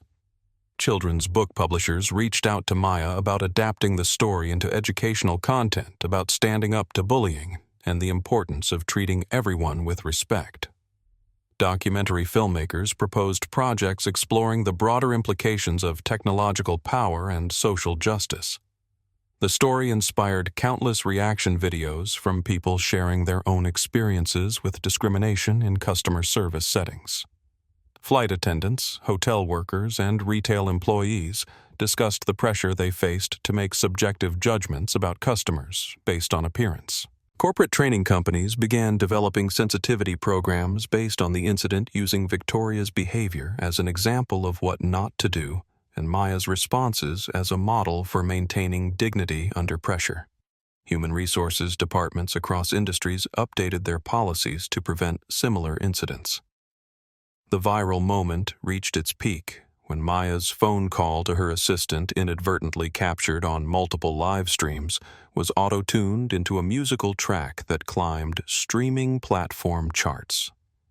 The song, featuring her calm voice explaining the technical details of the shutdown over an electronic beat, became an unlikely hit that introduced her story to audiences who hadn't followed the original incident. International news organizations that typically focused on politics and economics found themselves covering customer service interactions because of the global implications. The incident bridged multiple audiences: tech enthusiasts, civil rights advocates, aviation professionals, social media users, and business leaders, creating a rare moment of shared cultural reference across diverse communities. 6 hours after Victoria's first discriminatory comment, Maya Rodriguez-Jackson had become the most recognizable technology CEO in the world, her quiet dignity in the face of prejudice inspiring millions while simultaneously demonstrating the unprecedented power that digital infrastructure providers wielded in the modern economy. The woman who had just wanted to fly to London in peace had inadvertently created a masterclass in power justice and consequences that would influence discussions about technology, discrimination, and accountability for years to come. The transformation of Aerolux Airlines began before the navigation systems had fully restored. Within 8 hours of Maya's demonstration, the company's leadership understood that surviving the crisis required more than apologies and compensation. It demanded fundamental change to prove that the incident represented a turning point, not just temporary embarrassment. Elena Vasquez worked through the night coordinating with legal teams, public relations specialists, and human resources executives to develop a comprehensive response that would satisfy both regulatory investigators and a global audience watching for meaningful reform. The plan that emerged was unprecedented in corporate America: a complete restructuring of customer service protocols built around principles of dignity and equity rather than subjective judgments about passenger worthiness. Flight Equity launched 48 hours after the shutdown, positioning Aerolux as the first airline to implement real-time bias detection in customer service interactions. The system, developed in partnership with Aerolink's artificial intelligence division, monitored language patterns, decision-making processes, and customer treatment metrics to identify potentially discriminatory behavior before it escalated. The technology was elegant in its simplicity. Every customer-facing employee wore a discrete communication device that connected to algorithms trained on millions of service interactions. When the system detected language patterns associated with bias phrases like "you people," assumptions about payment ability based on appearance, or selective enforcement of policies, supervisors received immediate alerts to intervene. Isabella Reyes, promoted from junior flight attendant to director of passenger advocacy in a single day, became the public face of the transformation. Her first media interview, conducted at JFK Terminal 3 days after the incident, was viewed by over 2 million people who wanted to understand how an airline could prevent future discrimination. The old system relied on individual judgment calls that were really just bias in disguise, Isabella explained to Reuters correspondent Sarah Chen. Flight equity removes the guesswork. If you're treating passengers differently based on their appearance, the system knows immediately. The technical implementation required retraining every customer service employee in the airline's global network. Traditional training programs focused on policy memorization were replaced with empathy-based education that forced employees to confront their own unconscious biases. Employees experienced virtual reality scenarios where they were treated as Maya had been creating visceral understanding of how discrimination felt from the receiving end. Marcus Thompson, who had become the unofficial chronicler of the transformation, documented the training process for TechCrunch. Watching longtime employees confront their own prejudices is uncomfortable but necessary, he wrote. Aerolux isn't just changing policies, they're changing hearts and minds. The most significant innovation was the establishment of passenger advocacy offices at every major airport staffed by employees like Isabella, who had authority to override discriminatory decisions in real time. Unlike traditional customer service departments that responded to complaints after damage was done, the advocacy offices prevented discrimination from occurring in the first place. Maya's role in the transformation extended beyond technology consulting. She insisted that Aerolux establish financial accountability for discrimination, creating a fund that compensated passengers who experienced biased treatment while generating data about the true cost of prejudice. Each incident of confirmed discrimination resulted in automatic compensation, plus mandatory retraining for the involved employees. Discrimination isn't just morally wrong, it's economically stupid, Maya explained during a joint press conference with Aerolux executives. Every passenger who feels unwelcome becomes a lifetime detractor who influences dozens of other potential customers. Flight equity helps airlines understand the business case for dignity. The passenger advocacy model attracted attention from other industries grappling with similar problems. Hotel chains, retail companies, and financial services firms sent representatives to observe Aerolux's implementation, leading to licensing agreements that expanded bias detection technology across the service economy. Isabella's transformation became a symbol of positive change within corporate structures. Her promotion from silent witness to empowered advocate inspired employees across industries to speak up about discrimination they observed. Human resources departments reported unprecedented increases in bias-related reporting accompanied by requests for training and support to address problems constructively. The financial impact of the transformation surprised even Aerolux executives. Customer satisfaction scores increased by 37% in the first quarter following implementation. Social media sentiment shifted from overwhelmingly negative to cautiously positive as passengers shared stories about respectful treatment that exceeded expectations. Most importantly, revenue began recovering as the airline's reputation evolved from embarrassing discrimination to industry leadership in equity. International recognition followed quickly. The United Nations highlighted flight equity as a model for corporate accountability in its annual report on business and human rights. The European Union invited Aerolux to testify about bias detection technology during hearings on digital discrimination prevention. Aviation industry organizations requested presentations about implementing similar systems across global networks. The transformation influenced hiring practices throughout the company. Traditional recruitment focused on appearance and communication skills gave way to competency-based evaluation that prioritized empathy, problem-solving abilities, and cultural sensitivity. Employee diversity increased significantly as unconscious bias was removed from selection processes. Training programs expanded beyond customer service to include management development, supplier relationships, and partnership negotiations.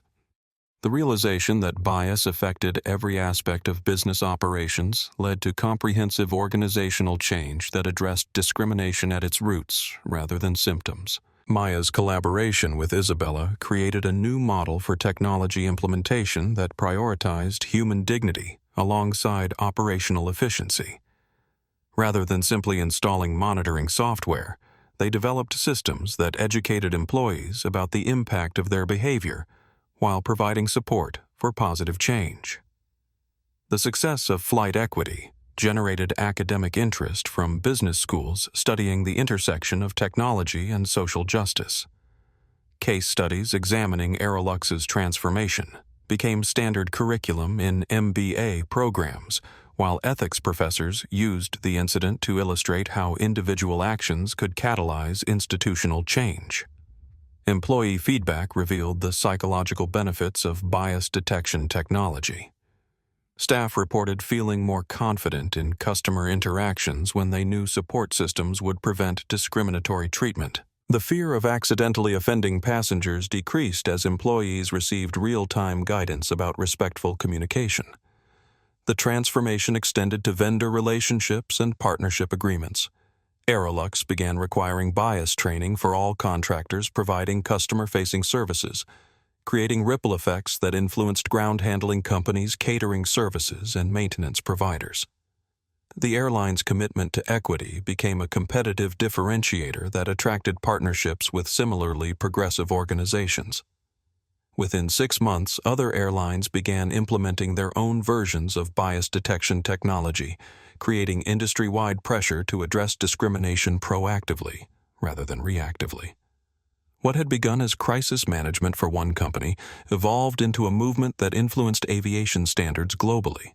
Isabella's advocacy office received thousands of messages from passengers expressing gratitude for respectful treatment that previous generations would have considered basic courtesy.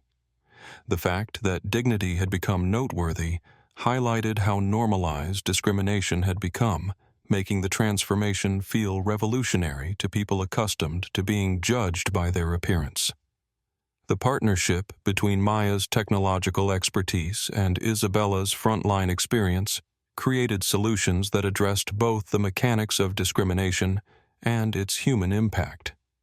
Their collaboration demonstrated that lasting change required both technical innovation and emotional intelligence, combining data analytics with empathy to create systems that served human dignity alongside business objectives. The immediate response from the aviation industry to Maya's demonstration varied from panic to admiration, but the long-term consequences were universally transformative. Within 24 hours of the navigation system shutdown, airline executives worldwide were reevaluating their relationships with technology providers, their customer service protocols, and their vulnerability to similar disruptions. Delta Airlines announced the formation of a Digital Dignity Task Force 3 days after the incident, acknowledging that their own customer service practices needed comprehensive review. CEO Patricia Williams stated during an emergency investor call that the Aerolux incident demonstrated that discrimination isn't just a moral failing, it's an operational liability that can ground airlines in the digital age. American Airlines took a more aggressive approach, immediately terminating 17 customer service employees who had outstanding discrimination complaints while implementing zero-tolerance policies for bias-based treatment of passengers. Their swift action generated praise from civil rights organizations, but criticism from labor unions concerned about due process rights. International carriers responded with particular urgency, recognizing that their operations depended heavily on Aerolink systems. Lufthansa invested 50 million euros in comprehensive bias training for all customer-facing employees, while Air France established passenger advocacy positions at every major airport they served. British Airways partnered with Oxford University to develop artificial intelligence tools for detecting discriminatory language in real-time customer interactions. The Federal Aviation Administration announced a comprehensive review of airline customer service policies within a week of the incident. Administrator Jennifer Martinez explained during congressional testimony that while we cannot regulate courtesy, we can ensure that airlines maintain consistent service standards regardless of passenger demographics. Congressional hearings on aviation discrimination were scheduled for the following month, with Maya receiving formal invitations to testify about technological solutions for bias prevention.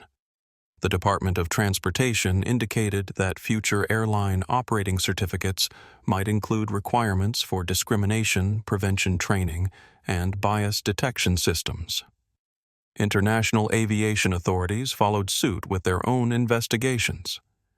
The European Aviation Safety Agency launched a study examining whether discriminatory customer service constituted a safety issue by creating hostile environments that could escalate into security incidents.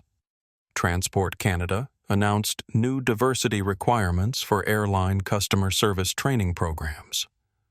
Financial markets reacted with volatility that extended far beyond Aerolux. Airlines heavily dependent on Aerolink systems saw their stock prices fluctuate as investors calculated the potential costs of similar disruptions. Technology companies providing critical infrastructure experienced increased scrutiny from analysts questioning whether concentrated market power posed stability risks.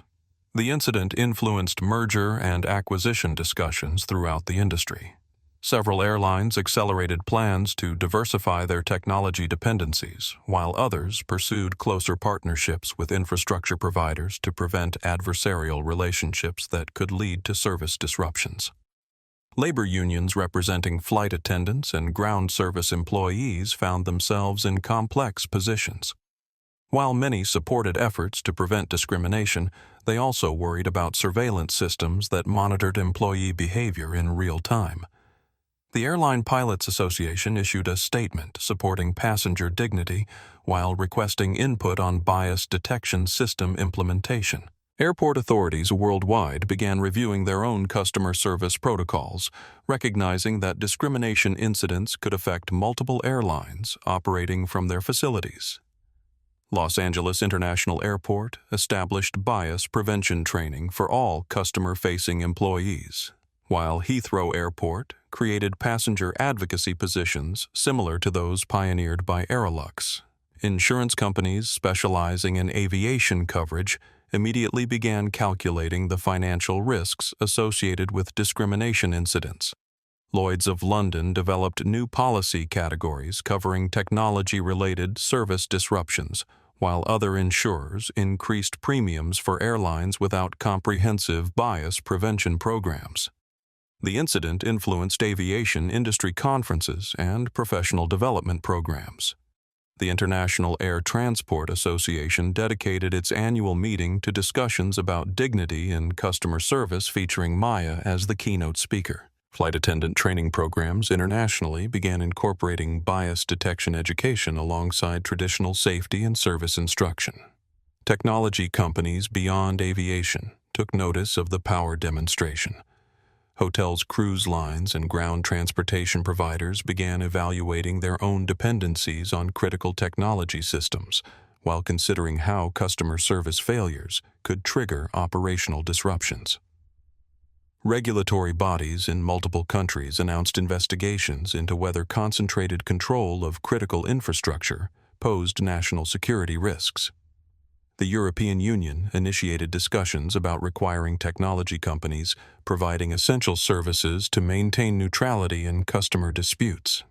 Academic institutions responded by establishing research programs focused on the intersection of technology, customer service, and social justice. MIT announced a new master's degree program in digital equity systems, while Stanford launched a center for studying bias in algorithmic decision-making.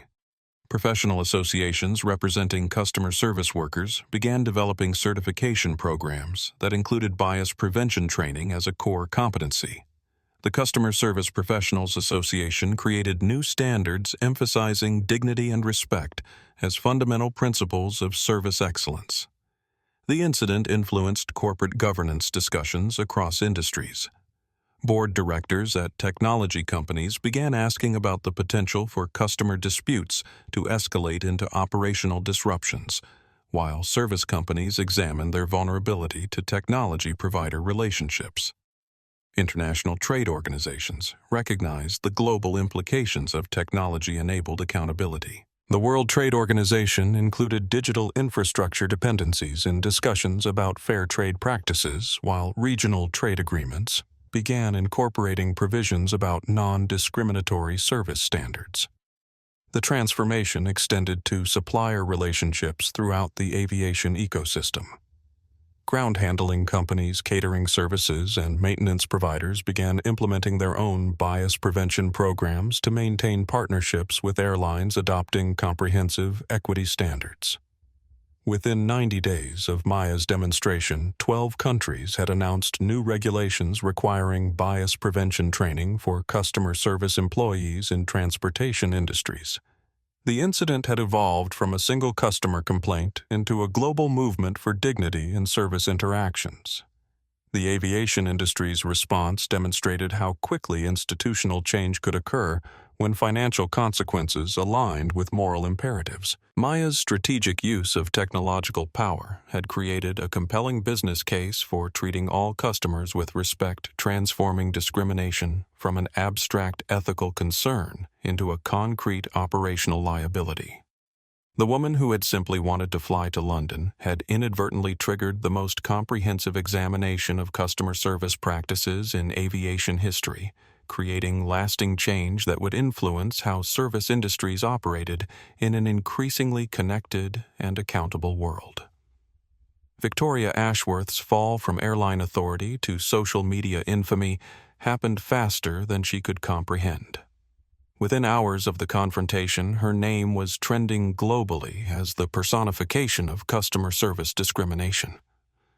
The elegant professional who had believed her appearance and position granted her unquestionable authority found herself the subject of investigations, lawsuits, and public ridicule that would follow her for years. The independent audit of Victoria's personnel file requested by Maya and funded by Aerolux as part of their accountability measures revealed a pattern of discriminatory behavior spanning her entire 12-year career. 17 formal complaints had been filed against her predominantly by passengers of color who reported treatment ranging from deliberate delays to outright denial of services. Each complaint had been dismissed by supervisors who valued Victoria's ability to maintain standards over passenger satisfaction. Detective work by Internet users uncovered additional evidence of Victoria's biased worldview. Screenshots from her private social media accounts obtained through mutual connections revealed posts complaining about entitled passengers and people who don't understand their place. While carefully worded to avoid explicitly racial language, the context made her meaning clear to investigators building discrimination cases. Law firms specializing in civil rights violations were contacted by dozens of former passengers who recognized Victoria from viral videos and remembered similar treatment during their own flights. The emerging pattern suggested that Maya's experience was typical rather than exceptional, transforming Victoria from an individual problem into evidence of institutional failure. The financial consequences mounted rapidly. Victoria's termination from Aerolux included forfeiture of pension benefits due to conduct violations, while her professional reputation made employment in the aviation industry impossible. Her attempts to find work in hospitality or customer service were thwarted by background checks that inevitably uncovered her viral notoriety. Personal relationships suffered as friends and family distanced themselves from the negative attention. Victoria's social media accounts were deactivated after receiving thousands of hostile messages, while her address was posted online by activists demanding accountability. She was forced to move 3 times in 6 months to escape harassment that made normal life impossible. The psychological impact of sudden infamy proved overwhelming. Victoria, accustomed to wielding authority over others, found herself powerless against public judgment that followed her everywhere. Simple activities like grocery shopping became exercises in humiliation as strangers recognized her from viral videos and shared their opinions loudly enough for other shoppers to hear. Employment opportunities outside customer service proved limited. Victoria's work history was entirely in aviation, while her education consisted of a high school diploma and airline training certificates that became liabilities rather than assets. Potential employers conducting internet searches inevitably found viral videos showcasing the exact behaviors their companies wanted to avoid. The legal consequences extended beyond employment termination. Multiple lawsuits were filed by passengers who had experienced similar treatment, while civil rights organizations pursued class action cases alleging pattern discrimination. Victoria's personal assets became targets for judgment collection, forcing her to sell her condominium and luxury car to fund legal defense. Media coverage of Victoria's downfall became a secondary story that illustrated the real-world consequences of viral infamy. Documentaries exploring the incident included segments showing her attempting to rebuild her life while struggling with public recognition that made anonymity impossible. The coverage generally portrayed her as a cautionary tale about the permanent nature of digital accountability. Former colleagues at Aerolux distanced themselves from Victoria's behavior while expressing relief that the airline's transformation had prevented similar incidents. Flight attendants who had worked with Victoria described her as someone who had always shown bias but had been protected by a management culture that prioritized appearance over fairness. The establishment of the Aerolux Passenger Dignity Fund included provisions for compensating Victoria's previous victims, but it also required her cooperation in identifying incidents and apologizing to affected passengers. The process forced Victoria to confront the human impact of her behavior while providing some measure of justice for people who had been too intimidated or discouraged to pursue complaints through traditional channels. Educational institutions began using Victoria's case as a teaching tool for customer service training programs. Business schools analyzed her downfall as an example of how individual actions could trigger institutional consequences, while ethics courses examined the relationship between personal bias and professional responsibility.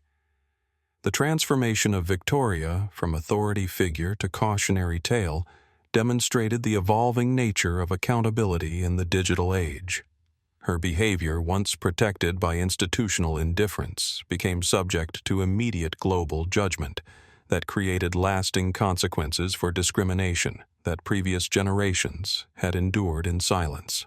6 months after the incident, Victoria remained effectively unemployable in customer service industries, while struggling to rebuild a life overshadowed by viral infamy. Her experience served as a powerful deterrent to other service workers tempted to abuse their authority, while providing a stark reminder that treating customers with dignity wasn't just morally right, it was professionally essential in an age of instant accountability.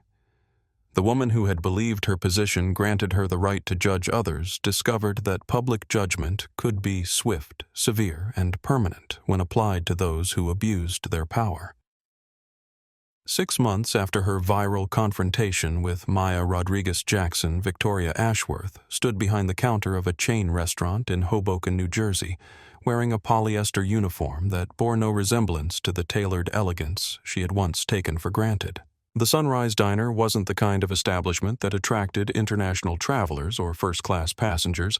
It served truck drivers, construction workers, and local families looking for affordable meals in portions that filled empty stomachs rather than Instagram feeds. The transformation from airline authority to food service worker had been brutal in ways that Victoria was still processing. Every aspect of her previous life had been stripped away systematically, the respect she'd commanded in uniform, the financial security she'd assumed would continue indefinitely, and the social status that had defined her identity since childhood. Her sister Jennifer's house in Newark had provided temporary shelter after Victoria's forced sale of her Greenwich condo, but the arrangement lasted only 6 weeks before the constant media attention made cohabitation impossible. Reporters camping outside Jennifer's house had frightened her children and jeopardized her own professional reputation as a marketing executive. The painful conversation that ended with Victoria moving out had included words that still echoed in her mind during sleepless nights. "I love you, but I can't let your choices destroy my family." The studio apartment in Hoboken that Victoria now called home was a 40-minute bus ride from the diner and cost more than half her monthly income.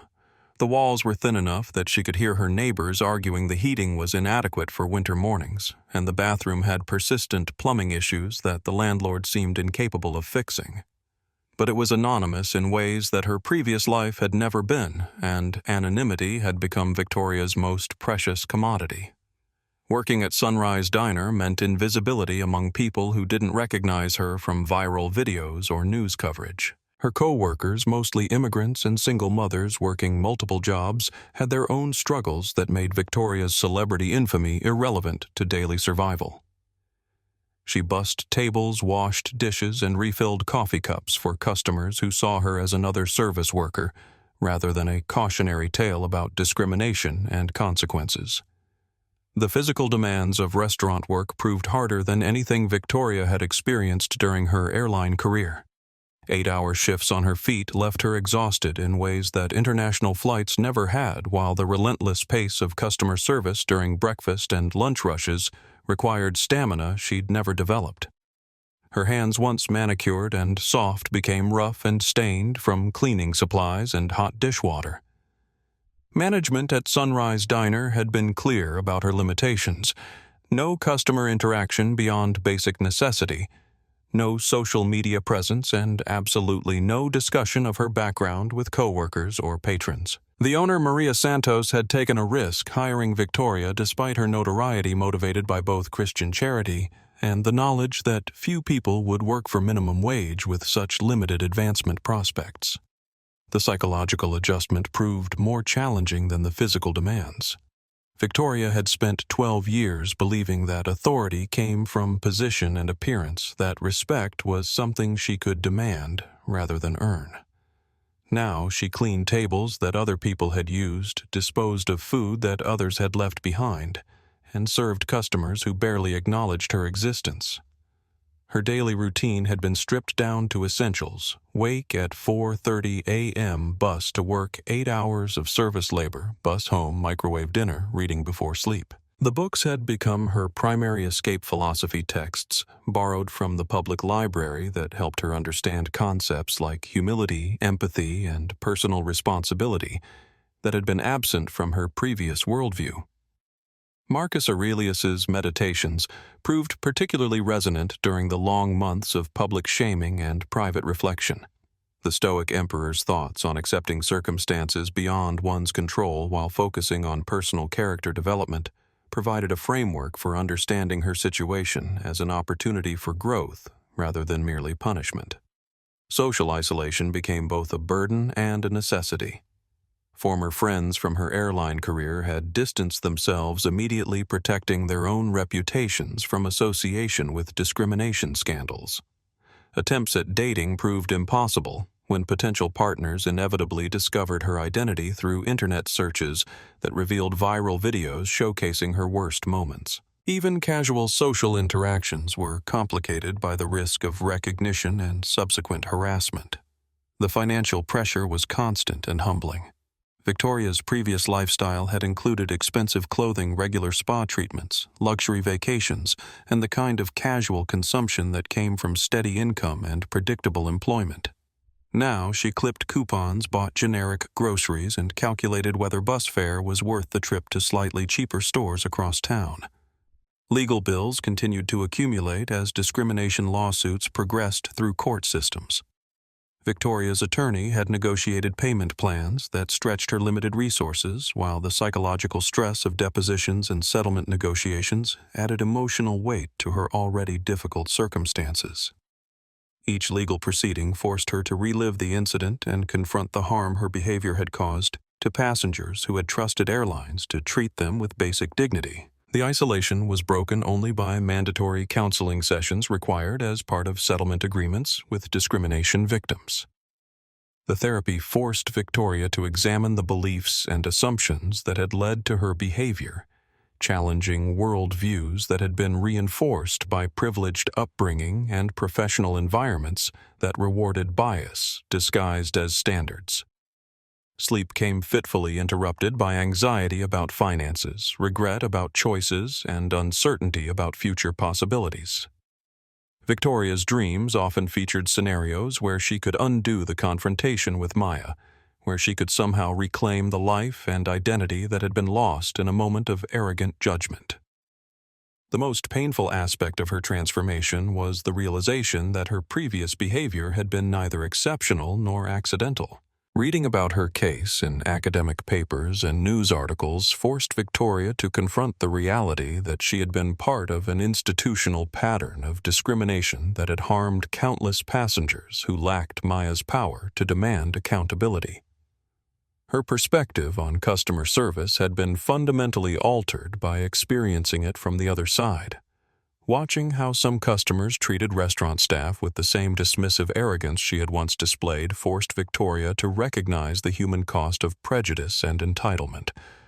She began to understand that respect was not automatically deserved by those in authority positions, but earned through treating others with dignity regardless of their circumstances.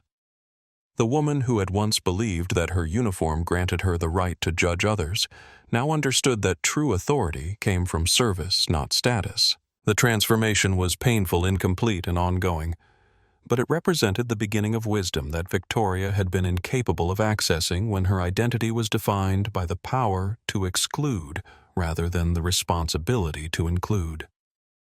The call came on a Tuesday morning in March, 8 months after Victoria's world had collapsed at JFK Terminal 4. She was in the middle of cleaning coffee stains from booth tables when Maria Santos approached with the restaurant's cordless phone, her expression a mixture of curiosity and concern. "Victoria, there's someone on the phone asking for you. Says she's calling from San Francisco. Something about a business opportunity." Maria's voice carried the protective tone she'd developed toward her most vulnerable employee. "You want me to tell them you're not available?" Victoria's hands stilled on the cleaning rag. In 8 months of anonymity, no one from her previous life had attempted contact except lawyers and journalists seeking statements about ongoing discrimination lawsuits. The idea that anyone from the business world would seek her out seemed impossible. "I'll take it," Victoria said quietly, accepting the phone with hands that trembled slightly. "This is Victoria Ashworth. Ms. Ashworth, my name is Kai Chen. I'm calling from AeroLink Systems on behalf of Maya Rodriguez-Jackson. She would like to meet with you in San Francisco this week to discuss a potential opportunity." The name hit Victoria like cold water. Maya Rodriguez-Jackson, the woman whose dignity she had attacked, whose power she had underestimated, whose response had destroyed everything Victoria thought she understood about authority and consequence.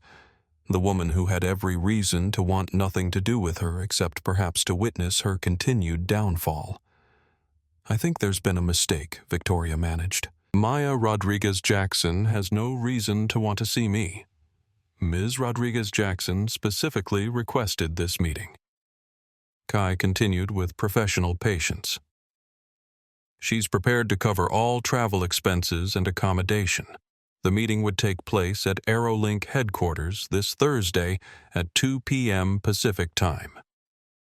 Victoria looked around the diner at the stained booths. She cleaned daily the industrial coffee maker that never quite worked properly, the customers who barely acknowledged her existence. The idea of leaving this carefully constructed anonymity to face the woman she had wronged seemed like psychological self-destruction. "Can I ask what this is about? Ms. Rodriguez-Jackson will explain everything during your meeting.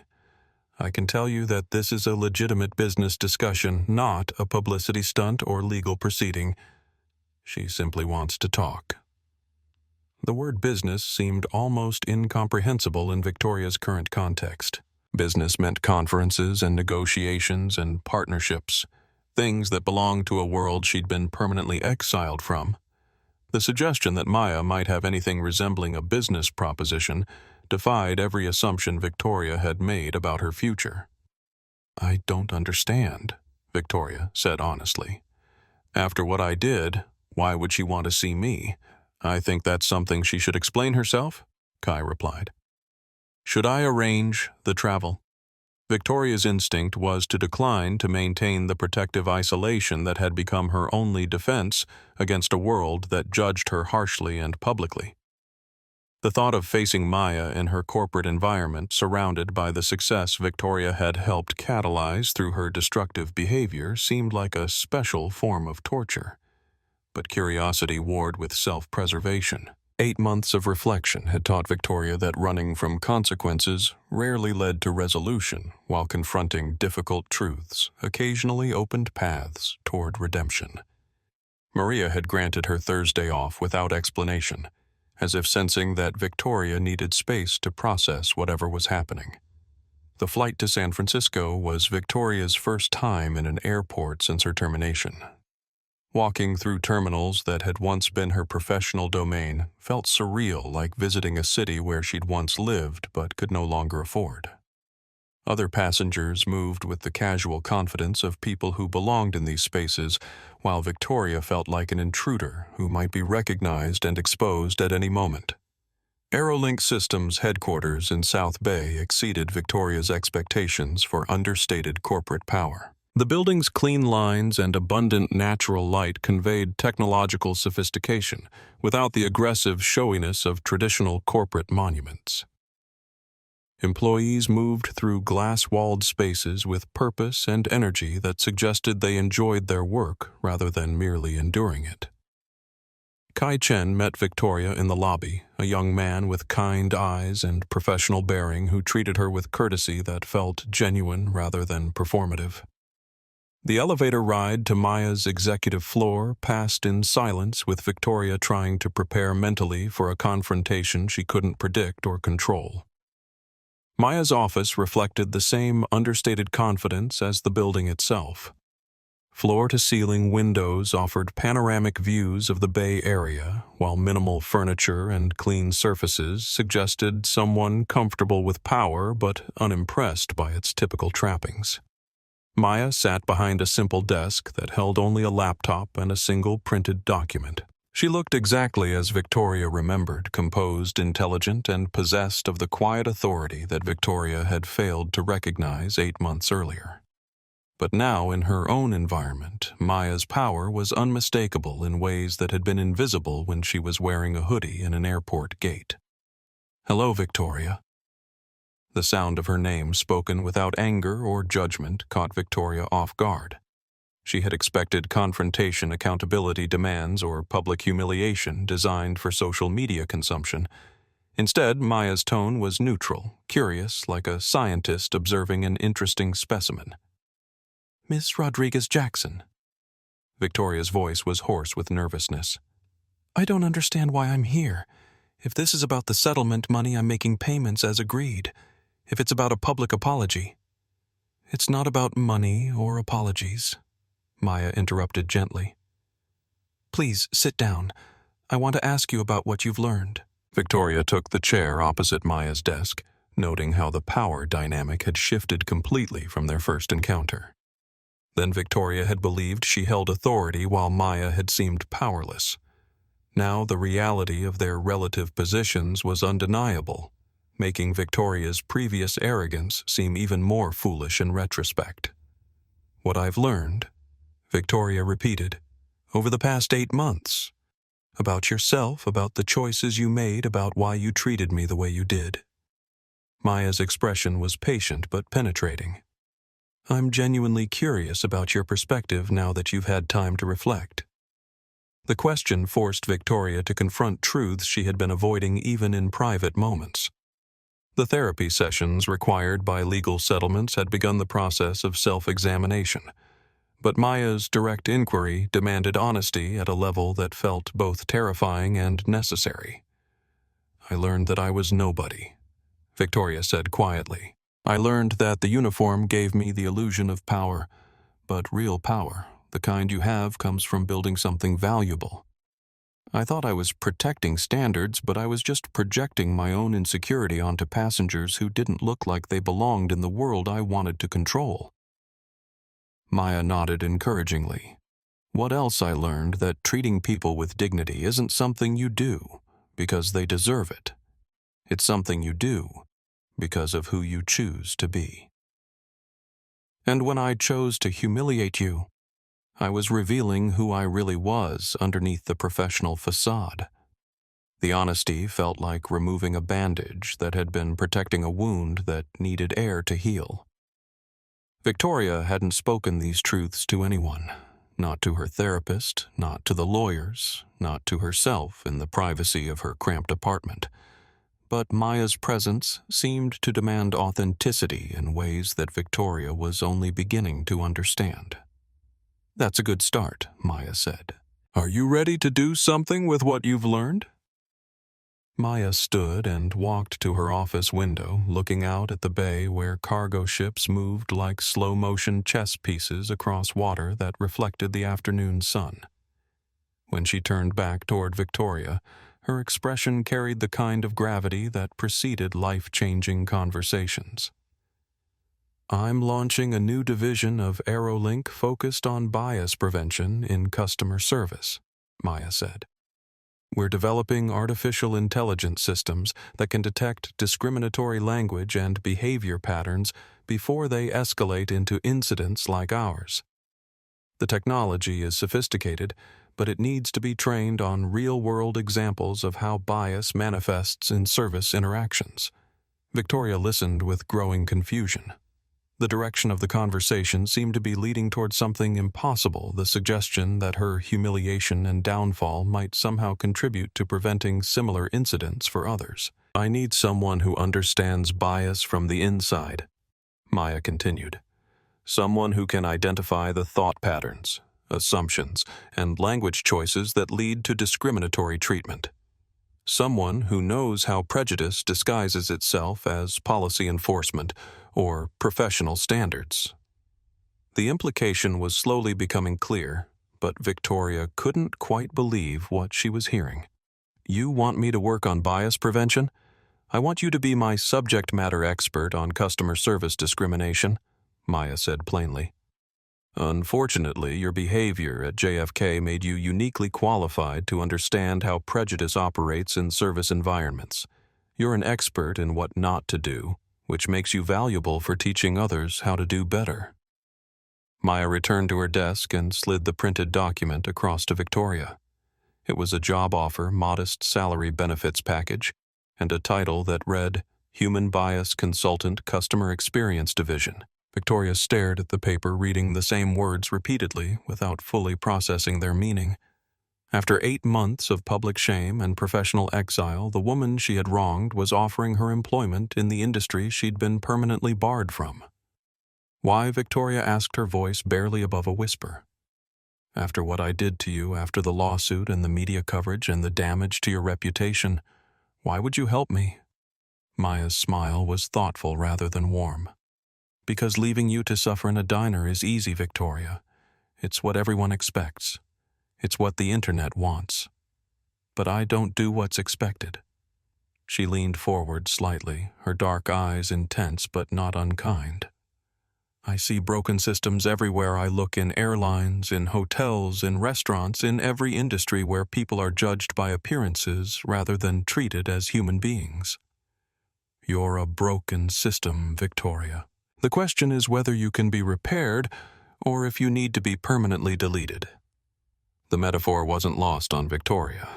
Maya was speaking the language of technology, treating human prejudice as a coding error that might be debugged rather than a moral failure that deserved eternal punishment. What would I actually do? Victoria asked. You'd help train AI systems to recognize discriminatory language patterns. You'd review customer service interactions to identify bias indicators.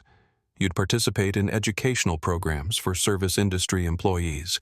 And you'd share your story honestly and completely to help others understand how prejudice develops and how it can be prevented. Maya paused, letting the weight of the proposition settle.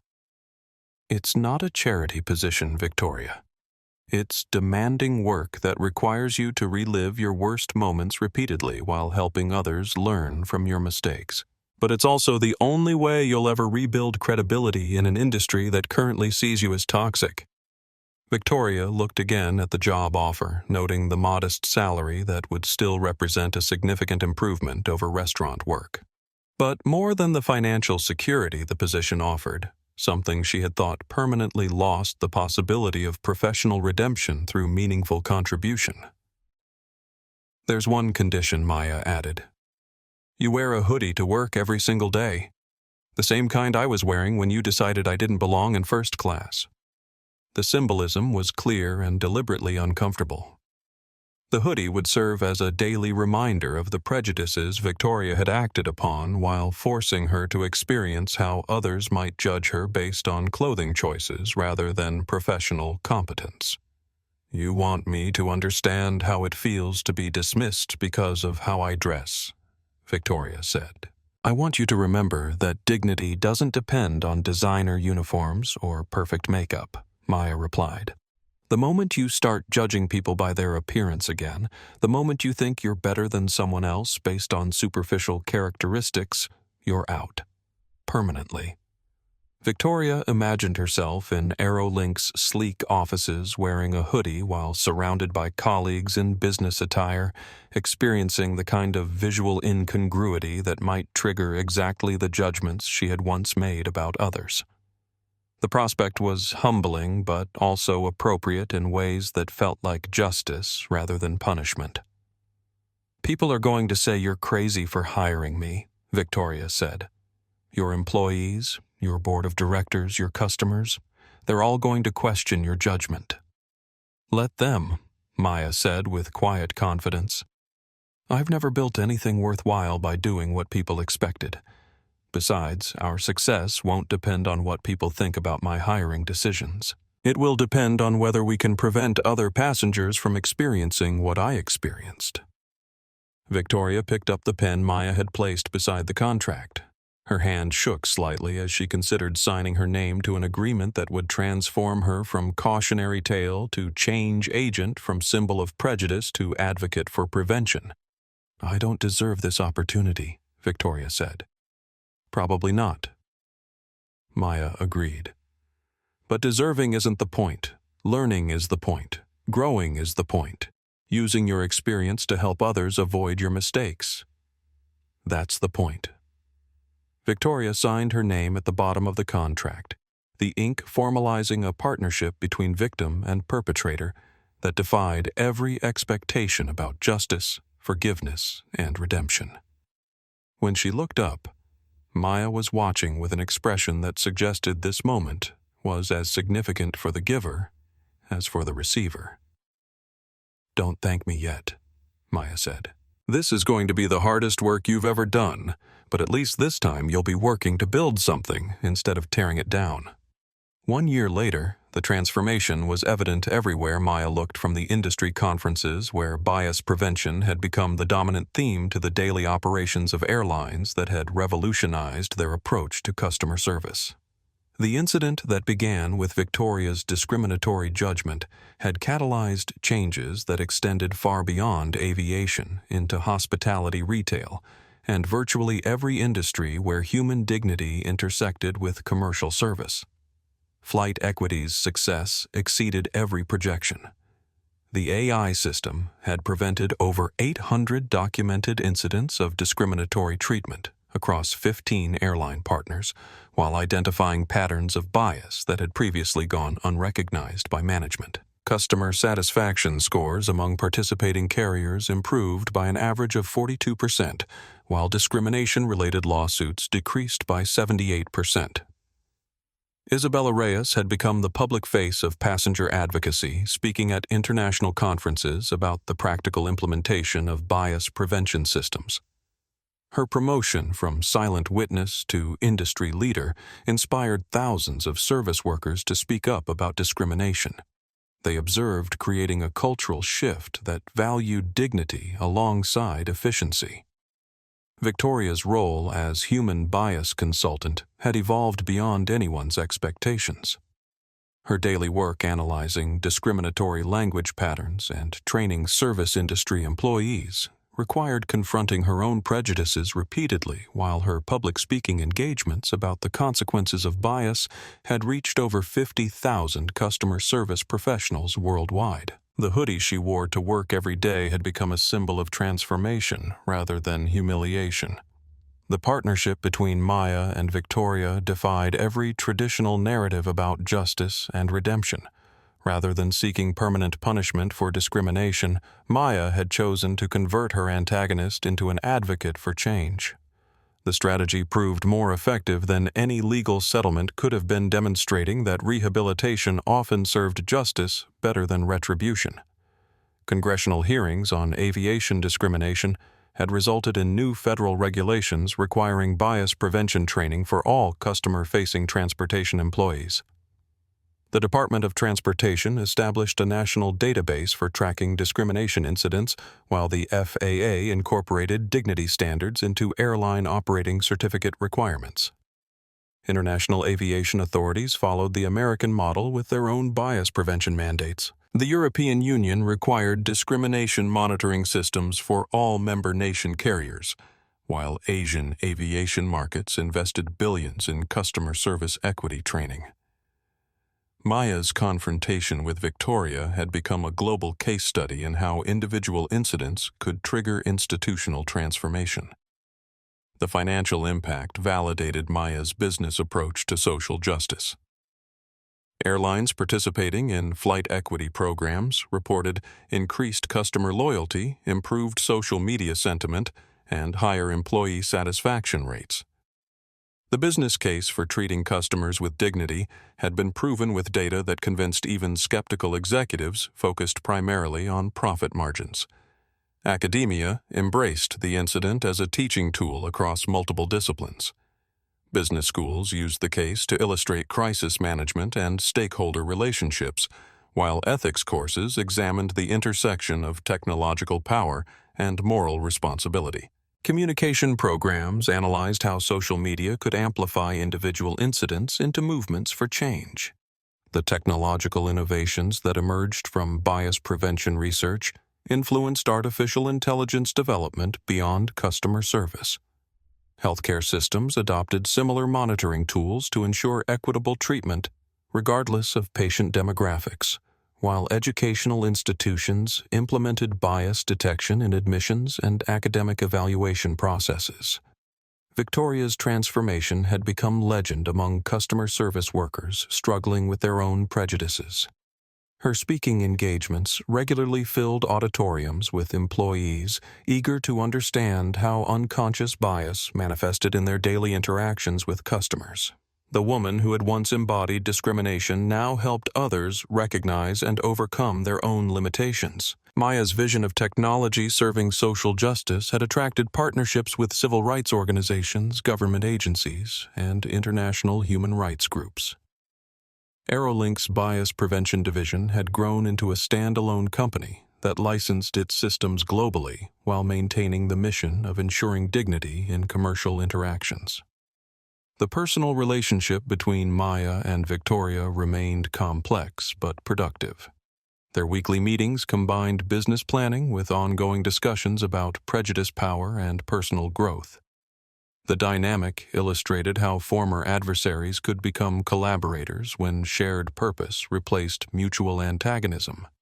Employee surveys at companies implementing bias prevention systems revealed unexpected benefits beyond customer service improvements. Workers reported feeling more confident in their interactions when they knew support systems prevented discriminatory treatment. The fear of accidentally offending customers decreased as employees received real-time guidance about respectful communication. The success stories multiplied across industries and continents. Hotels reported improved guest satisfaction after implementing bias prevention protocols. Retail chains saw decreased customer complaints and increased loyalty among diverse demographic groups. Restaurant operators discovered that dignity-focused training improved both customer experiences and employee retention. Maya's approach to accountability had demonstrated that consequences could be constructive rather than merely punitive. By transforming Victoria from discriminatory employee to bias prevention advocate, she had created more value than any lawsuit or termination could have achieved. The model inspired other technology leaders to consider how their platforms could serve social justice while building successful businesses. The incident that began with a woman in a hoodie being denied respect had evolved into a global movement proving that dignity was not just morally correct but economically intelligent, creating lasting change that would influence customer service standards for generations to come. The story of Maya Rodriguez Jackson and Victoria Ashworth transcended a simple customer service dispute to become a powerful demonstration of how individual moments of choice could reshape entire industries. At its core, the incident illustrated universal truths about human dignity, the nature of real power, and the possibility of redemption through genuine transformation. Maya's response to discrimination revealed that true authority came not from position or appearance, but from the value one created for others. Her ability to shut down a global airline fleet with a single phone call demonstrated how technological power could serve social justice when wielded by someone committed to dignity over domination. Rather than using her capabilities for revenge, she chose to build systems that would prevent future victims from experiencing similar humiliation. Victoria's journey from discriminatory authority figure to bias prevention advocate showed that even people who had acted badly could choose growth over defensiveness when confronted with the consequences of their behavior. Her transformation wasn't automatic or easy. It required months of difficult self-examination and the humility to accept guidance from the person she had wronged. But her evolution demonstrated that accountability could be constructive when it focused on education rather than punishment. The partnership that emerged between former adversaries illustrated how conflicts could become opportunities for deeper understanding when both parties committed to learning rather than winning. Maya's decision to hire Victoria defied every traditional expectation about justice, proving that sometimes the most powerful response to prejudice was not exclusion, but inclusion with accountability. The broader impact of their story reached far beyond aviation to touch every industry where human beings interact across lines of difference. The incident became a catalyst for examining how unconscious bias influenced daily interactions, while the solutions they developed provided practical tools for creating more equitable service experiences. Perhaps most importantly, their story demonstrated that change was possible, even in environments where discrimination had been normalized for generations. The rapid transformation of airline customer service standards proved that businesses could prioritize dignity alongside profitability when presented with clear evidence that respect was not just morally right, but economically smart. The woman who had been judged unworthy of first-class service had ultimately redefined what first-class treatment meant for everyone. Her legacy wasn't just that she had exposed one person's prejudices, but that she had created lasting systems, ensuring that future passengers would be treated with the dignity that should never have been questioned in the first place. The incident proved that in an interconnected world, there was no such thing as someone whose dignity didn't matter because harm to any individual could now trigger consequences that reached everywhere. This story hit me differently because it's not just about standing up to discrimination, it's about what happens after the cameras stop rolling. Maya could have destroyed Victoria, completely crushed her career, and walked away satisfied.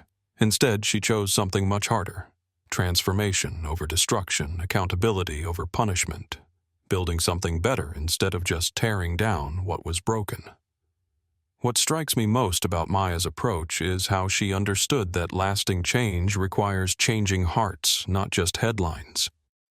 Firing Victoria would have felt satisfying for about 5 minutes before another biased employee took her place. But turning Victoria into someone who teaches others about bias prevention, that creates value that multiplies across every person. Victoria trains every AI system she helps develop, every future discrimination incident she helps prevent. The lesson here isn't just about the power of technology or the importance of treating people with dignity, though both matter enormously. It's about how we respond when someone shows us their worst side. Do we write them off forever, or do we create space for them to become better? Maya chose the harder path that created more good in the world. If you're watching this and you've ever been underestimated, dismissed, or treated like you don't belong, Maya's story proves that your worth isn't determined by other people's limitations. And if you're someone who's made mistakes, who's let prejudice cloud your judgment, Victoria's journey shows it's never too late to learn, grow, and make amends. The real victory wasn't that Maya shut down an airline, it's that she built something better in its place, creating systems where future travelers are judged by their humanity rather than their hoodies. That's how you change the world. Not by burning it down, but by rebuilding it with dignity at the foundation. What would you have done? Let me know in the comments, and remember, respect isn't something you demand. It's something you earn by giving it first.